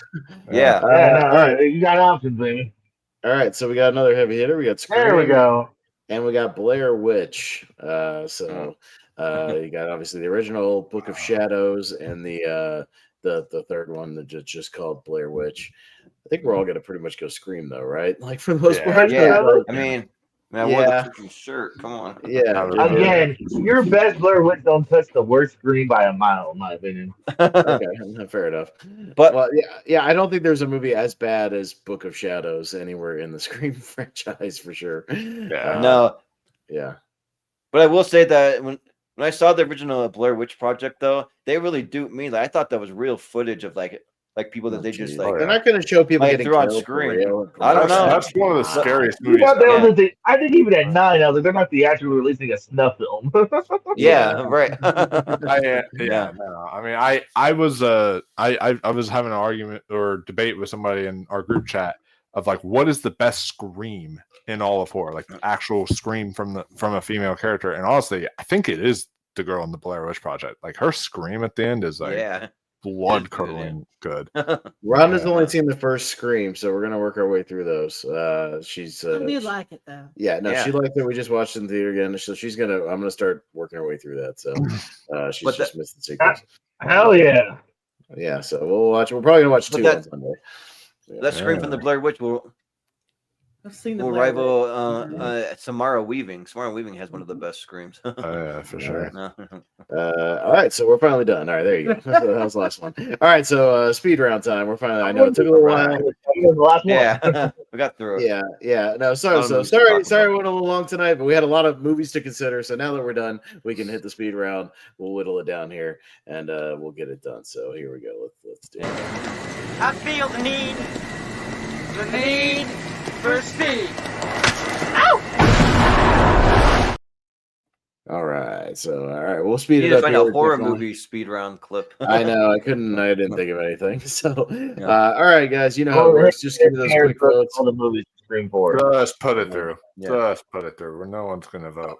Oh, Chucky, yeah, Chucky, 100% for sure. Chucky, yeah. All right, Candyman and Pumpkinhead. I think we would all go Candyman here. Candyman, just put it through. All All right, Halloween and Easter Ale. I mean, Halloween. I think we would all probably go Halloween. Maybe the more iconic. Probably horror Halloween. franchises. Halloween. Yeah, It's more horror too. more Yeah. horror. It is, yeah. yeah. So all right, we'll go with that. Again, I'll stop when we need to do a vote. I promise. Final Destination and The Purge. Oh, geez, Probably probably would all good. go with Final Final Destination. Destination. Oh, 100%. Yeah. All right, so we haven't had. All right, so maybe we'll get some harder ones on the next round. We'll whittle it down. Okay, Poltergeist and Firefly. We can stop here. That's probably just just Firefly. All right. Yeah. So who's next? Rhonda's up first on this one. Poltergeist or Firefly? Firefly. Firefly. I'll also go the Firefly. Jordan. For me, I'll go Poltergeist. Okay, Wolf. I don't know why you're talking about the Firefly TV series, but okay. No, Only one season of bullshit, Wolf. It was bullshit. I'm gonna go Poltergeist. Okay, so the JPO. And here, Poltergeist, next round. All right, Poltergeist. Yeah. All right, okay. Hey. All right, we got Psycho and Nightmare on Elm Street. Okay. Maybe. I think the more iconic franchise, like when I think horror franchises, I think of Nightmare. So I'm going to go Nightmare, even though Psycho's a banger. Jordan? Yeah, I think so too, because like most of the Nightmare on Elm Streets I've seen are good. So there's not too many bad ones. So I'll go Nightmare. All right. Wolf? A wolf. 1, 2, Freddy's coming for you. Yep. JPO. Sorry, I was dancing to the song. Yeah, Nightmare. Nightmare. Yep. Definitely Nightmare. Nightmare. All right. Yeah. Okay. All right. There That you go. became a nightmare on my street. The X trilogy and the Tremors franchise, Jordan. Oh, geez. I just think there's too many bad ones in the Tremors franchise. Even though the first one's good, I'll go X. Wolf. I'll go Tremors. JPO? Yep. Tremors. I'll go Tremors. Rhonda? Yeah, Rhonda. Tremors. Tremors. Okay. Tremors hang on for now. We'll hang on for now. All right. We'll see how far it gets. Hills Have Eyes and Scary Movie. Wolf? Hills Have Eyes, actually. Hills Have Eyes. JPO? I'll go comedy. I'll go Scary Movie. All right. Rhonda? Scary Movie. Yeah, we don't really have any like horror comedy franchises in here so far. Yeah. Let's go Scary Movie for now. We'll see how far it gets. Jordan? Yeah, I'll go Scary Movie, and I'm hoping that the next one that comes out is good because it's the Wayans brothers back at it. So Yeah, we'll see. We'll see how that works out. Should get it next year, I think, right? So we'll see. yeah, I think so. Yeah. All right. The Texas Chainsaw and Friday the 13th. So two Leatherface versus Jason here. JPO. Texas Chainsaw Massacre. Texas Chainsaw, okay. Rhonda.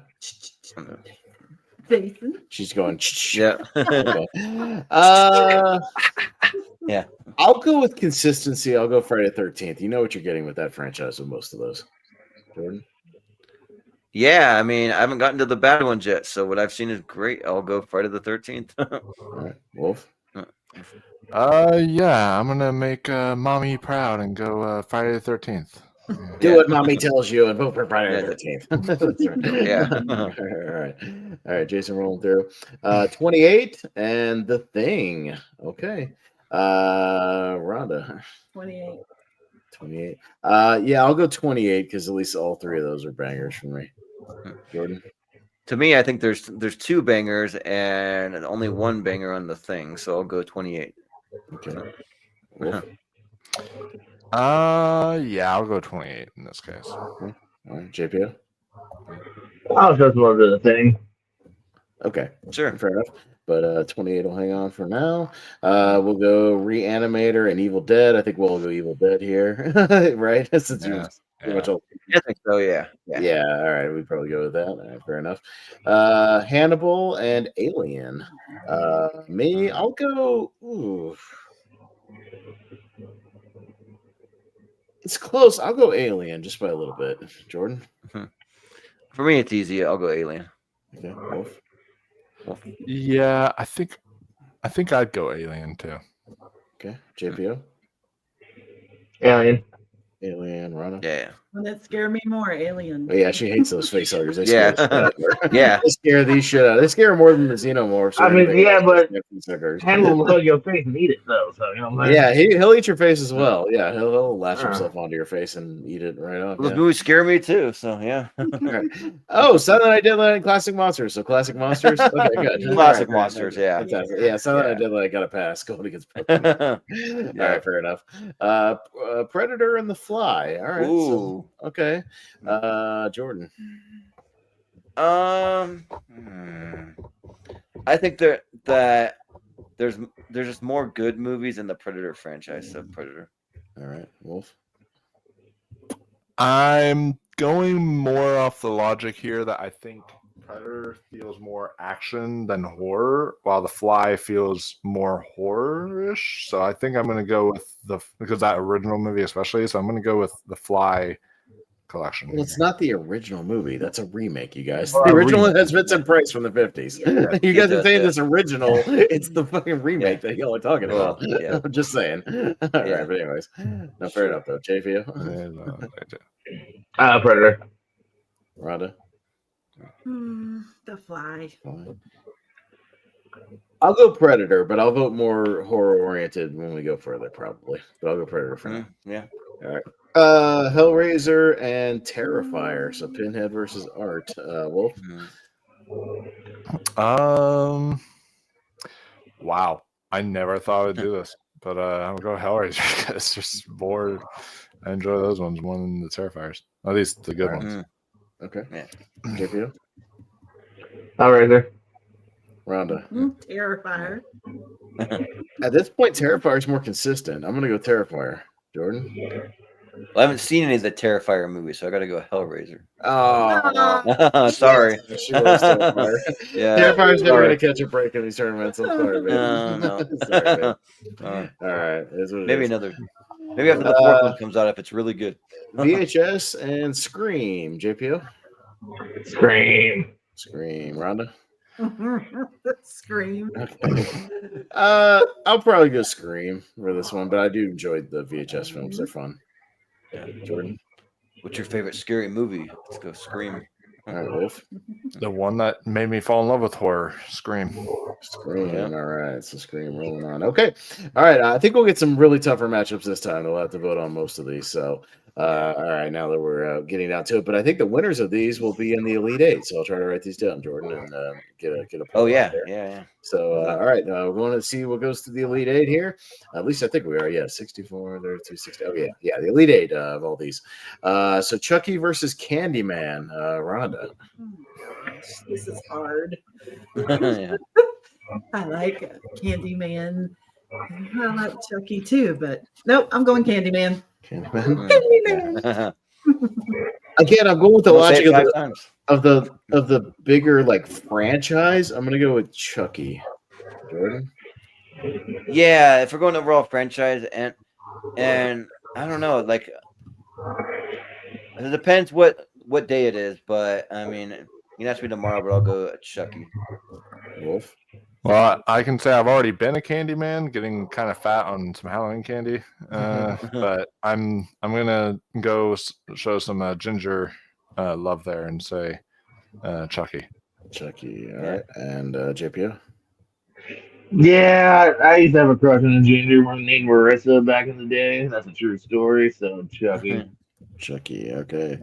All right, Chucky will be the first into the Elite Eight. All right. All right, we'll go to Halloween and Final Destination. Ooh, this might be tricky. God. Oh man. Okay. You know what? This is a predicament. I'm gonna play the predicament one for this one, actually. Okay, sure. All right. What a predicament.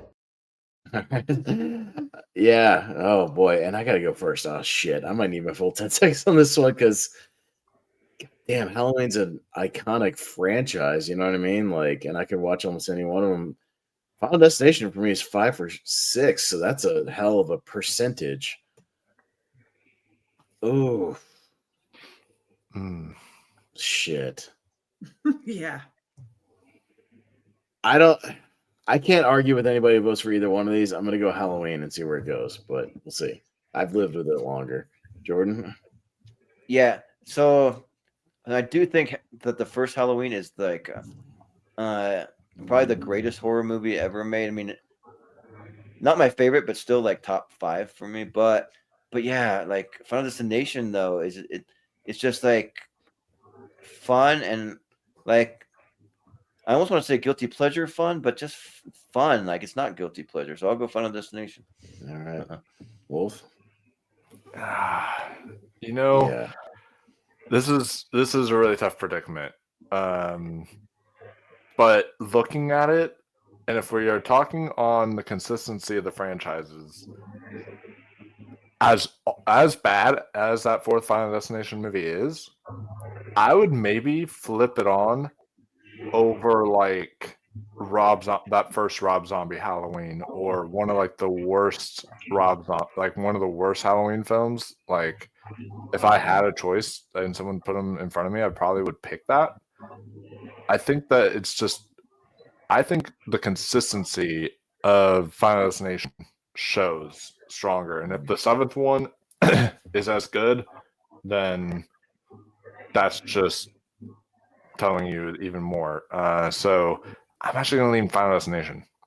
All right. I can't argue with the logic either way on this one, JPO. Yeah. I love Michael Myers, Gold Member, Spotty Shiny, I'm going to go Halloween. Halloween. Okay, it's down to you, babe. Down to our replacement for this evening, our new panelist. This is hard because she loves Michael. She's one of his favorites. Michael. Yeah. I like most of the Final Destination movies too. I mean, I thought they were pretty good, but I hate Halloween. Yeah. Okay. Oh man. Yeah. No, I thought Final Destination had a pretty good shot to at least make like the Final 4 or something, just because of the consistency. But yeah, it's tough. All right. Fair enough. Yeah. Damn, that sucks because I know we're gonna get comments. Where's Final Destination? Where's Final Destination? It's got 5 out of 6 good movies. Yeah, I know. Why couldn't that go up against Hellraiser or some shit? Come on. Yeah, I know. Or Poltergeist or something like that. Poltergeist. Yeah. Poltergeist versus Nightmare, Jordan. I'm here, I promise. Sorry. But I just went to go grab. I almost wore this my Mike Myers, Michael Myers shirt. I got that. So let's go. Yeah. Say Poltergeist and Nightmare. Fudge. Man, because the original Poltergeist is in my top 64, but because I love that movie, because it's one that my parents actually let me watch when I was a kid. They didn't let me watch many horror movies, but they let me watch Poltergeist. But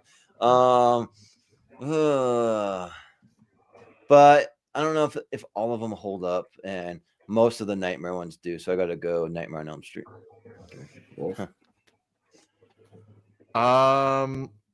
Just so we can have that potential chance of a Freddy versus Michael matchup, I'm gonna go Nightmare on Elm Street. All right. JPO? Nightmare on Elm Street. Okay.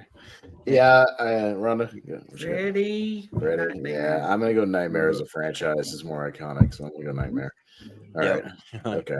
All right. Tremors and Scary Movie. Oh, so, kind of comedies, sort of comedy. Yeah, Tremors has a lot of comedic elements to it. Yeah, for sure. So they're kind of silly.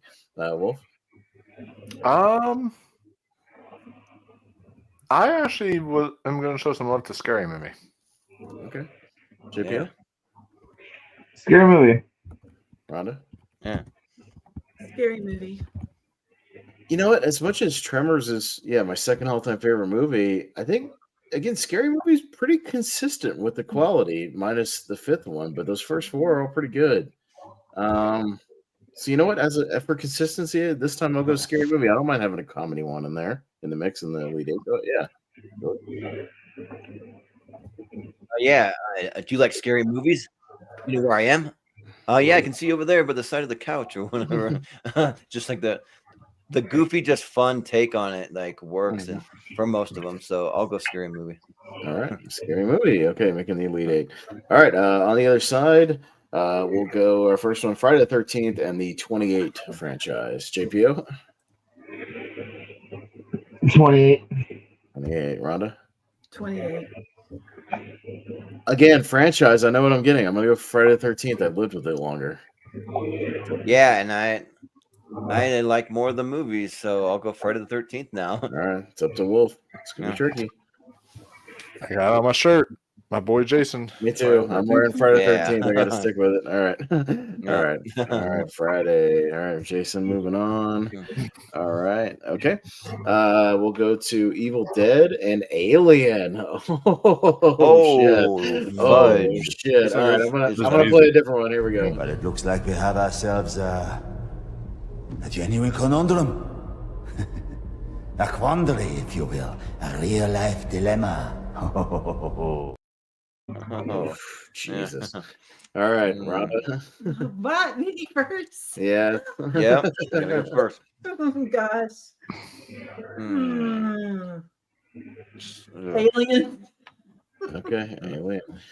Oh man, this is kind of similar to the other one because it's like a franchise that doesn't have any bad movies or one that has a couple of all-timers for me. Like none of the Evil Deads are like in my 128 or anything like that. So that's my conundrum. Oh shit.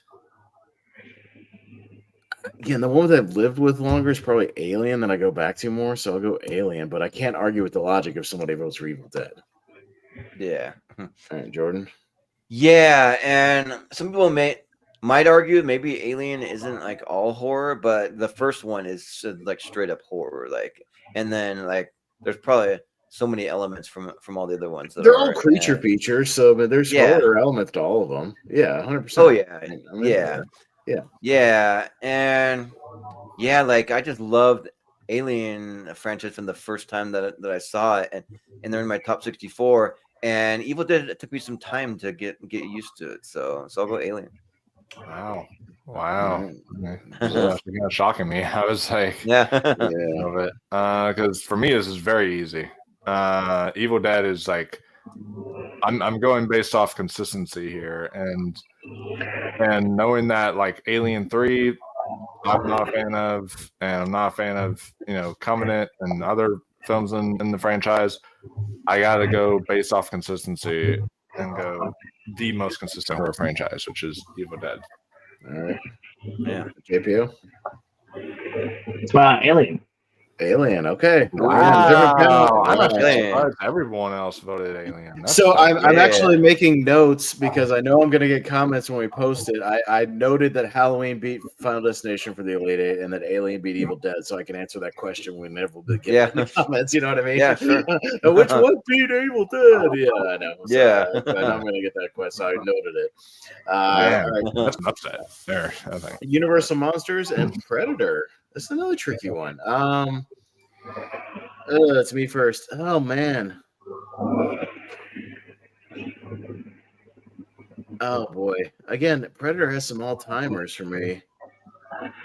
So I'm gonna go Predator, but I can't argue the logic. They also have some stinkers in Predator as well. That's another thing. It's only got one stinker for me though. I like all of them other than that. And do you to be fair, go watch some of the. No, I don't include AVP. I think that's a whole separate entity.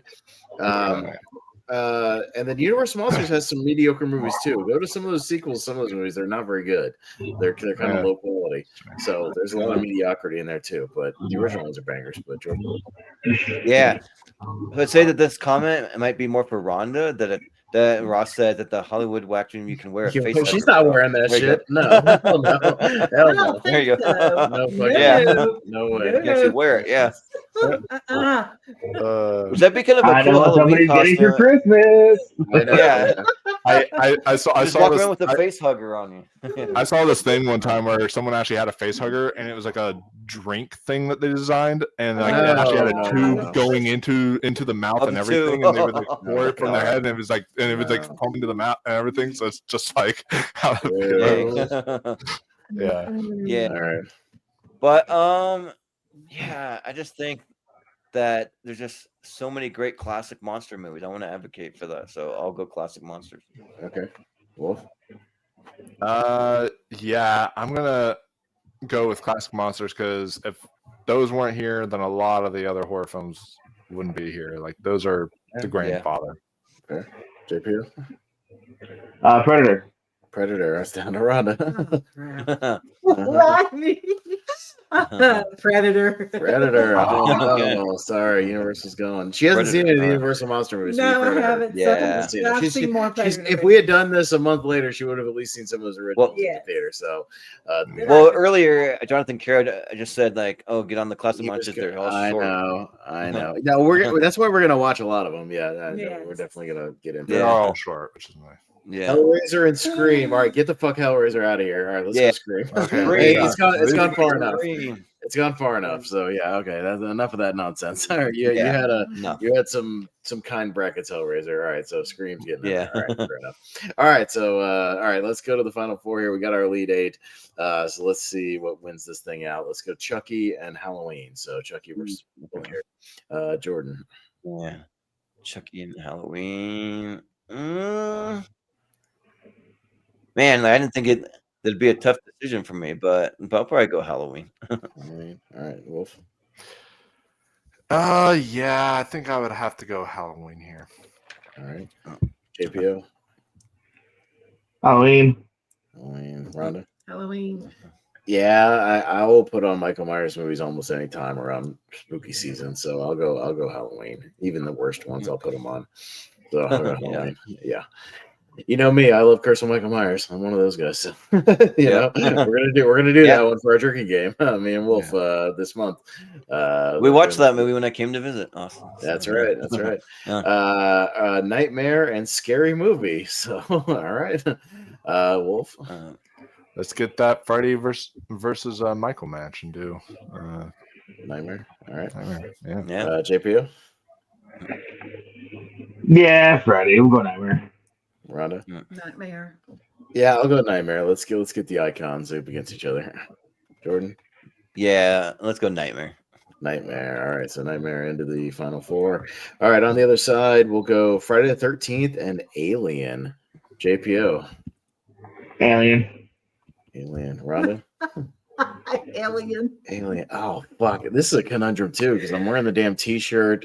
It's one of the franchises I think of when I think of like horror franchises. Friday the 13th. Alien has all time. I'm gonna go Friday the 13th. When I think about horror franchises, it's one of the ones that comes to mind. But I won't mind either one. Jordan. I think I got to go Alien. Okay, Wolf. Yeah. And for me, I have to go Friday the 13th. Again, that's what I think of when I think of horror franchises is Friday the 13th. Okay, but Alien hanging in there. Yeah. All right. Wow. Very shocked. So I think it's very consistent. I thought only the first two would be like. Yeah. Well, so we're not going to get Freddy versus Jason. Just throwing it out there. Like the movie. We're not. We will not. All right. We got Predator and Scream. We're going to Rhonda. We could get Alien versus Predator though. Oh, that's true. Yeah, we could. Rhonda. Predator. Okay.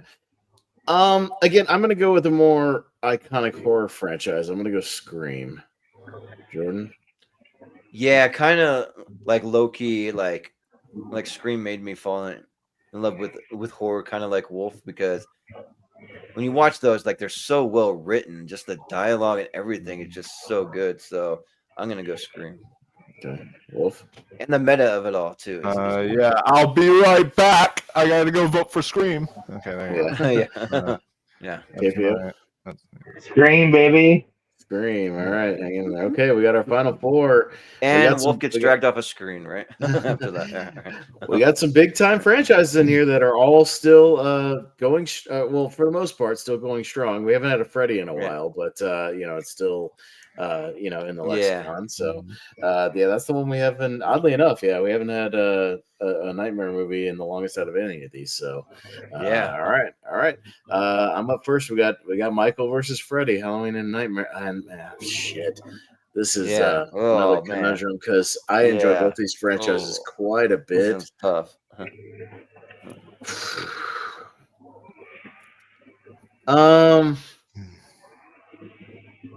Halloween might have more I actively dislike with at least 2 or 3 of them. I think with Freddy, the only one I actively dislike kind of is like Freddy's Dead, and even then I could have drinking game fun with that one. You know what? Just by a slight edge, I'll go Nightmare, but I don't mind either one of these going through because I love them both, honestly. Jordan? Yeah. What's the one where he becomes like a stand-up comedian? Is that Freddy's Dead? Where he's like fresh meat, how sweet or whatever. Is that one or what is that? He says how sweet dark meat in Freddy vs. Jason to Kelly Rowland, but he says that. Yeah. I feel like he said that in like another movie too, but I don't know. But yeah, I think I gotta go Nightmare probably. Even though I think some of the Halloween movies are all timers, like even like almost the first 3. But yeah, I'll go Nightmare. All right, Wolf. Yeah, I gotta go purely here based on not only consistency but also what personally has made my love of horror what it is today. And I actually have more of a nostalgia for the Nightmare films than I do the Halloween films. So I'm gonna go Nightmare. All right, JPO. Halloween. Rhonda. I've been sitting here thinking about it. Yeah. Nightmare's more consistent, I think. Okay. All right. So Nightmare into the finals. Okay. All right. On the other side, we got Alien and Scream. We'll go to Jordan. Alien and Scream. I gotta go Scream. I think it's more consistent. So Wolf. Yeah, and it's also more like straight horror as a franchise. I'll go Scream for sure. Okay. All right, JPO. Scream. Rhonda. Everybody loves to scream, so Scream. I would have been the one to go Alien just because I like the Scream movies, but none of them are like in my 128 or anything like that. That's my only logic. So that sort of thing. So, but all right, the first one.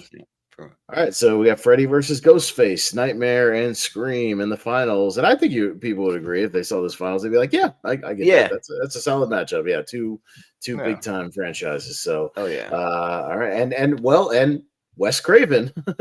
Also, yeah, they are. There you go. I mean, obviously, Wes didn't direct, all of the Nightmares or all of the Screams, but obviously they started with him. So he pretty much created them. Yeah. So Wes Craven versus Wes Craven here. So I think that seems oddly poetic. R.I.P. Wes Craven. So all right, well, let's see what it comes down to. Wolf, Nightmare or Scream? Which one of his franchises would you go back to? So there you go. Oh man, this is. Oh God, I might have to use my 14 seconds on this because this is really tough. But yeah, I think it's the most consistent because honestly, I'd watch like the worst Scream movie over Freddy's Dead any day, and also like it's the personal reasons, Scream making me fall in love with horror that I'm gonna go with Scream. All right, thank you. It's a Scream, baby. Scream, Rhonda. Nightmare. I would also go Nightmare because I go back to Nightmare more than I go back to Scream. So I'll leave it to Jordan with the tie. Oh, okay. Yeah. Well, it's tough, but I mean, forgetting one thing about Billy Loomis. I fucking killed him. Scream. Okay. All right, Scream takes the whole 4 franchises. There you go. All right. Yeah. So Scream takes it down. All right. There you go. So we won't count it on the tournament fights winners as far as but I know Scream has won a couple of times, the original one, but this is more of a franchise win, more than like the original movie kind of a thing. But I'll see if I can find like a Scream franchise tribute video. I'm sure I can find one on YouTube. That. So I'll do it. I'll find one. I'm sure there's one out there. I'll scroll while we're doing the plugs. But yeah, congrats to Scream. So yeah, kind of poetic that we had Wes Craven versus Wes Craven. So interesting there. So all right, but R.I.P. Wes. Your franchise took it in the end. So there you go. Your franchise lives on today. My favorite horror director. There you go. Yeah. All right. But the cool thing about Scream is that that the cast does all kinds of conventions. So I've met like most of the main cast. I mean, I've met Nev Campbell. She was super nice. And then David Arquette, Skeet Ulrich, Matthew Lillard, Jamie Kennedy. I've met all those guys, and they're all awesome. So, all right, yeah. Oh man, that's awesome, dude. I don't think I'd be able to control myself if I met Nev Campbell. I think it'd just be like, no one could. She was one of my crushes back in the day, especially because of Wild Things, and it's just like I'm like I would have to just like be dragged off away from her. Well, I just couldn't. When I met her, I said something kind of weird. Like when I met her, like I just said that she was great in Twisted Metal, but she's only in one episode. She's not like in it that much. So I'm like, so. But I think she might be in one in season 2. I haven't seen all of season 2 yet, but she's not in season 2 at all. Oh, she's not? Okay. Yeah. Which is kind of a missed opportunity, but I'm thinking maybe she was Double Screen 6 because like her character should have been there, and they kind of recasted her without recasting her. They're like, oh, there's different versions of that person there. Oh yeah, that's probably true. Yeah. But yeah, that was fun. So yeah, I always look forward to horror season because like I like to like all year long like not do much horror stuff until like maybe like late September and then into October and then just go full blown horror everything, which is awesome. So it's a fun time of the year. So yeah, but yeah, we'll just do some plugs real quick and then that'll be it. So we'll go to Wolf. Where can we find you? You can find me on my YouTube channel. Here's the thing. We're doing Oktoberfest, where we are doing a bunch of horror reviews and such. There's a few reviews I'm going to plug right now. Of course, VHS Halloween. That'll be up very soon. Also, I just saw, yes, there's actually good ones of this, surprisingly. A good to-be original movie out there called Match, which I was hearing all sorts of good things about. And it's like kind of getting barbarian kind of comparisons. So, and it's actually was not that bad. So I'm going to be, so that review is going to be uploaded here soon. And then I have an actual interview coming up. So I'm interviewing again. It's just like another Shudder person. I'm interviewing Brandon Christensen, who is the director of Night of the Reaper on Shudder. So I'm going to be interviewing him. And one cool thing about that is it kind of brings everything full circle because I one time did a review of another film he did, and he commented on that review. And so then whenever I reached out to him, he was like, oh, I remember that review and everything. So it was like kind of cool that now it's everything just come full circle, and I'm going to get a chance to interview him this Monday. So you guys can look out for that. And then also I have our drinking game coming up this month, which will be Curse of Michael Myers. And every day I'm going to film one right after this tonight too, but I'll probably do it for Scream in honor of it winning. But I'm doing a 31 Days of Horror where I'm just picking movies at random and just doing like shorts off of them, just little quick snippet talks and such about different movies I love around the horror season. So yeah, nice. But yeah, that's my hard thing. I suck at doing shorts because YouTube is always pushing you to do them, but I'm like, I suck at those. so yeah, but like more so I just post on like Instagram on like a story over there. But JPO, where can we find you? Yeah, I want to wrap up over here from time to time. Catch over at the Beers Co. We do lots of fun movie shenanigans over there, like trivia. We've got countdown. We've got stuff for your mom, stuff for your dad, your auntie, and your uncle. Then over at the Beers Co, we got Beers Wrestling Trivia and Wrestling Trivia, featuring our current reigning defending champion Jacob Cameron. Yes, it did Chris Cass. It was crazy. It was nuts. No DQ. Hair is pulled. Low blows. And Feast was screwed. Should have been in this trilogy. Thank you. Yeah, and he's out. Yeah, but But I mean, I don't know if you have anything that you want to promote, Rhonda, but you can if you have something. So Nope, I'm with him. She's with me. Sure. Yeah. But Sounds good. Yeah. no, thanks for filling in. We had a fifth, yeah, for the rest of the show. So there you go. Yeah. And yeah, That's she cool. doesn't always stay up and wait for me. Sometimes she goes to bed, but Yeah. she wasn't sleepy, so she's hanging out.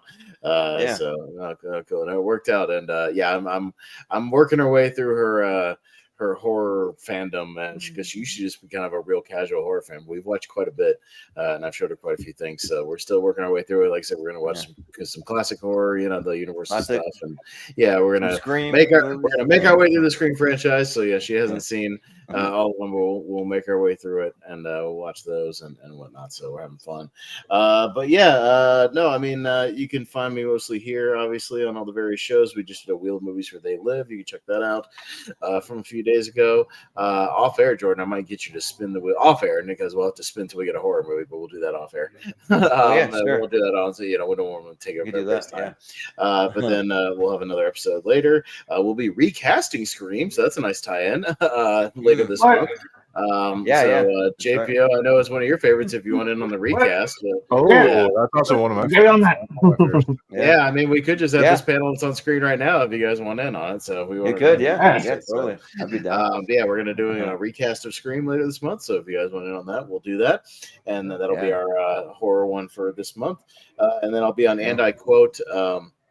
Ryan Permis's channel quite a bit. We just did a Commando watch along for the anniversary, and then speaking of Predator, we'll be doing Predator 2 and Predators over the next 2 Fridays. So I'll be doing watch alongs with those. So there you go. Yeah, cool. Yeah, sounds good. Yeah, as far as like for me, I'll start out by just updating everyone on one little thing that I've been doing. I've been on a weight loss journey, so I've been just trying to update people here and there about it. And I started doing this crazy challenge where you start with just 1 calorie on the first day, and then you double it every day. So it's a crazy challenge. You don't get to eat a lot to start, but so I'm now on day 4, so I could have 8 calories today. That's all I got. So I have 1, 2, 4, and 8 calories. But you drink a lot of water and you drink a lot of electrolytes and that kind of stuff, as long as it's 0 calories to go with it.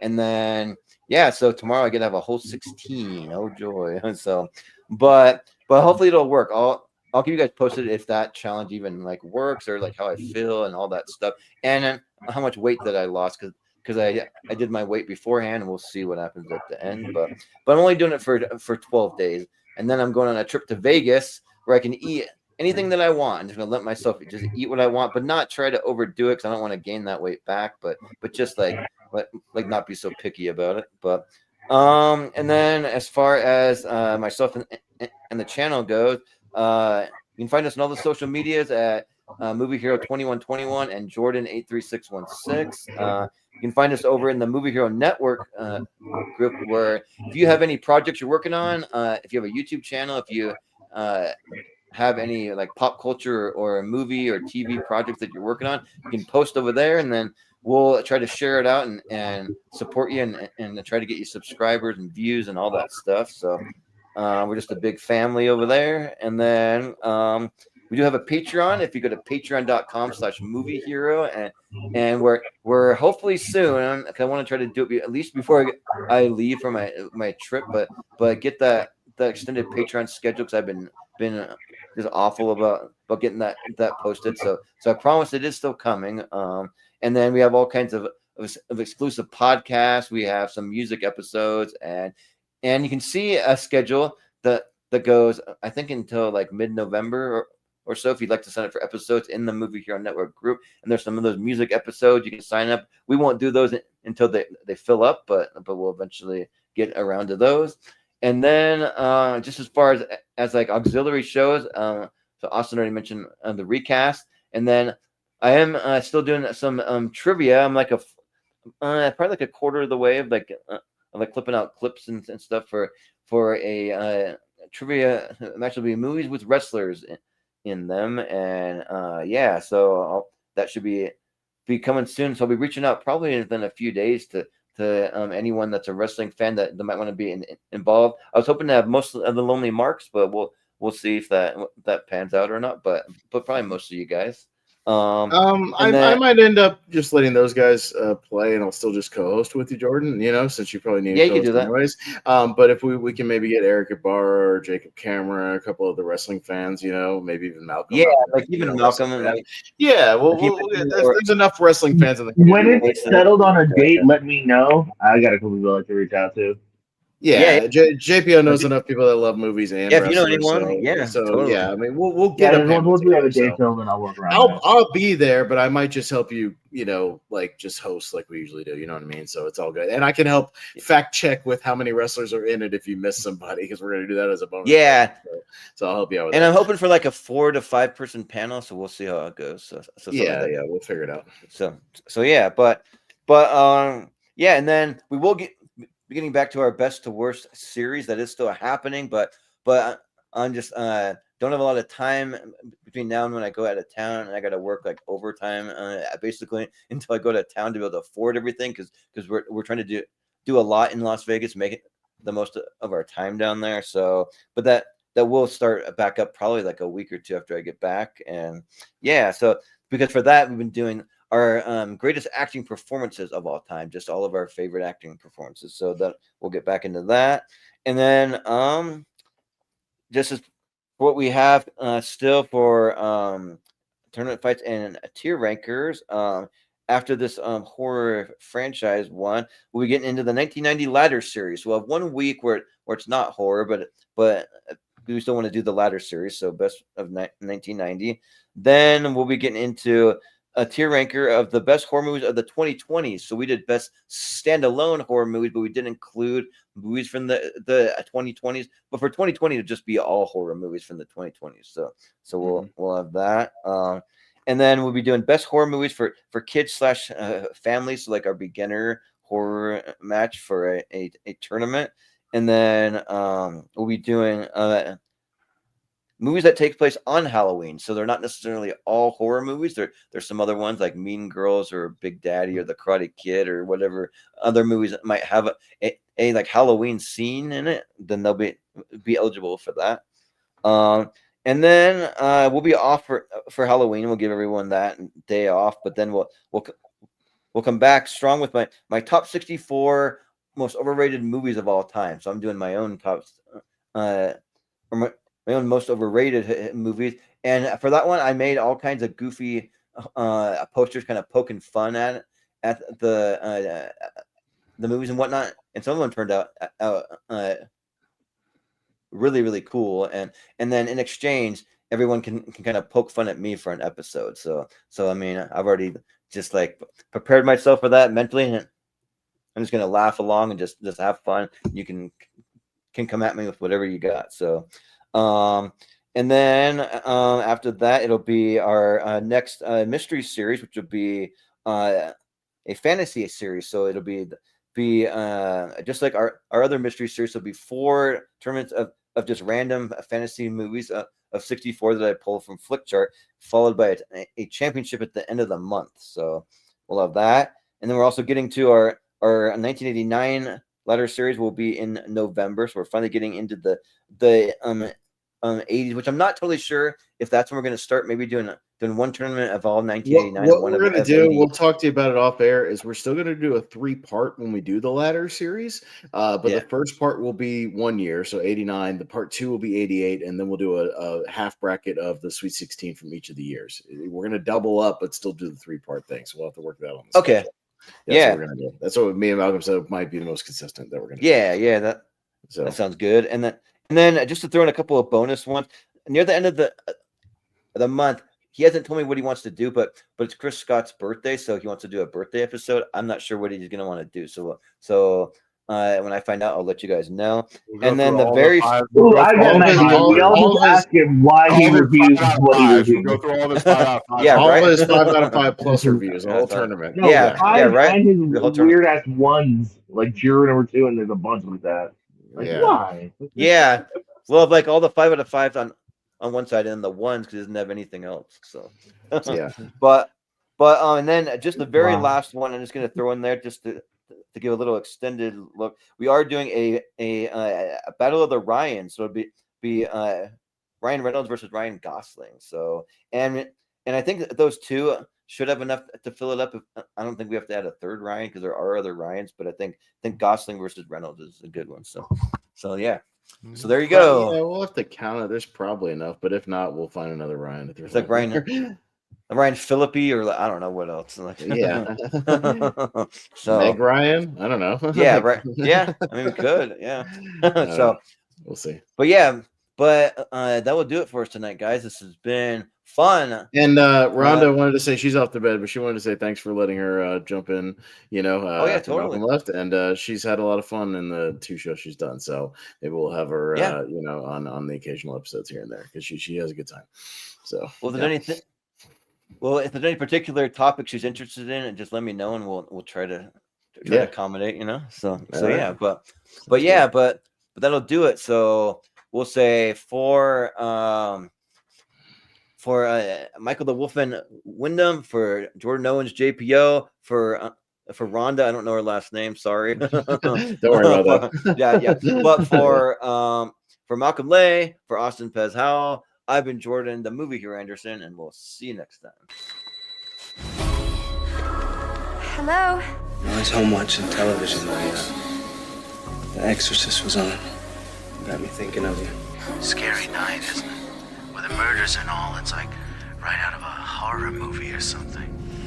Do you remember the original? I don't know. And it was like super 90s. It was like really overlit. Everyone had weird hair. Do you want to die, Sydney? I'm a fighter. I don't believe you.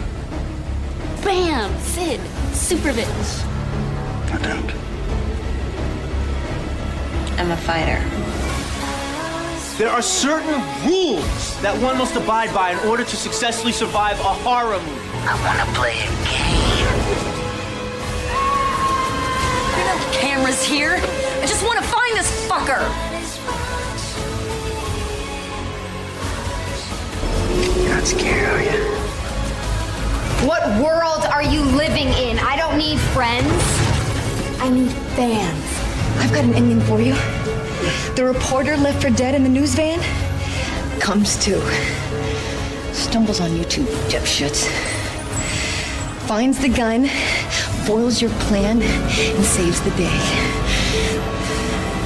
I like that ending. It is gonna rock! Why are you even here, Randy? You'll never be the leading man. Fuck you! I always had things for you, Sid! Always gotta shoot him in the head. It's your turn to scream, asshole. There's a formula to it. A very simple formula. Everybody's a suspect. I still prefer the Papa Duke.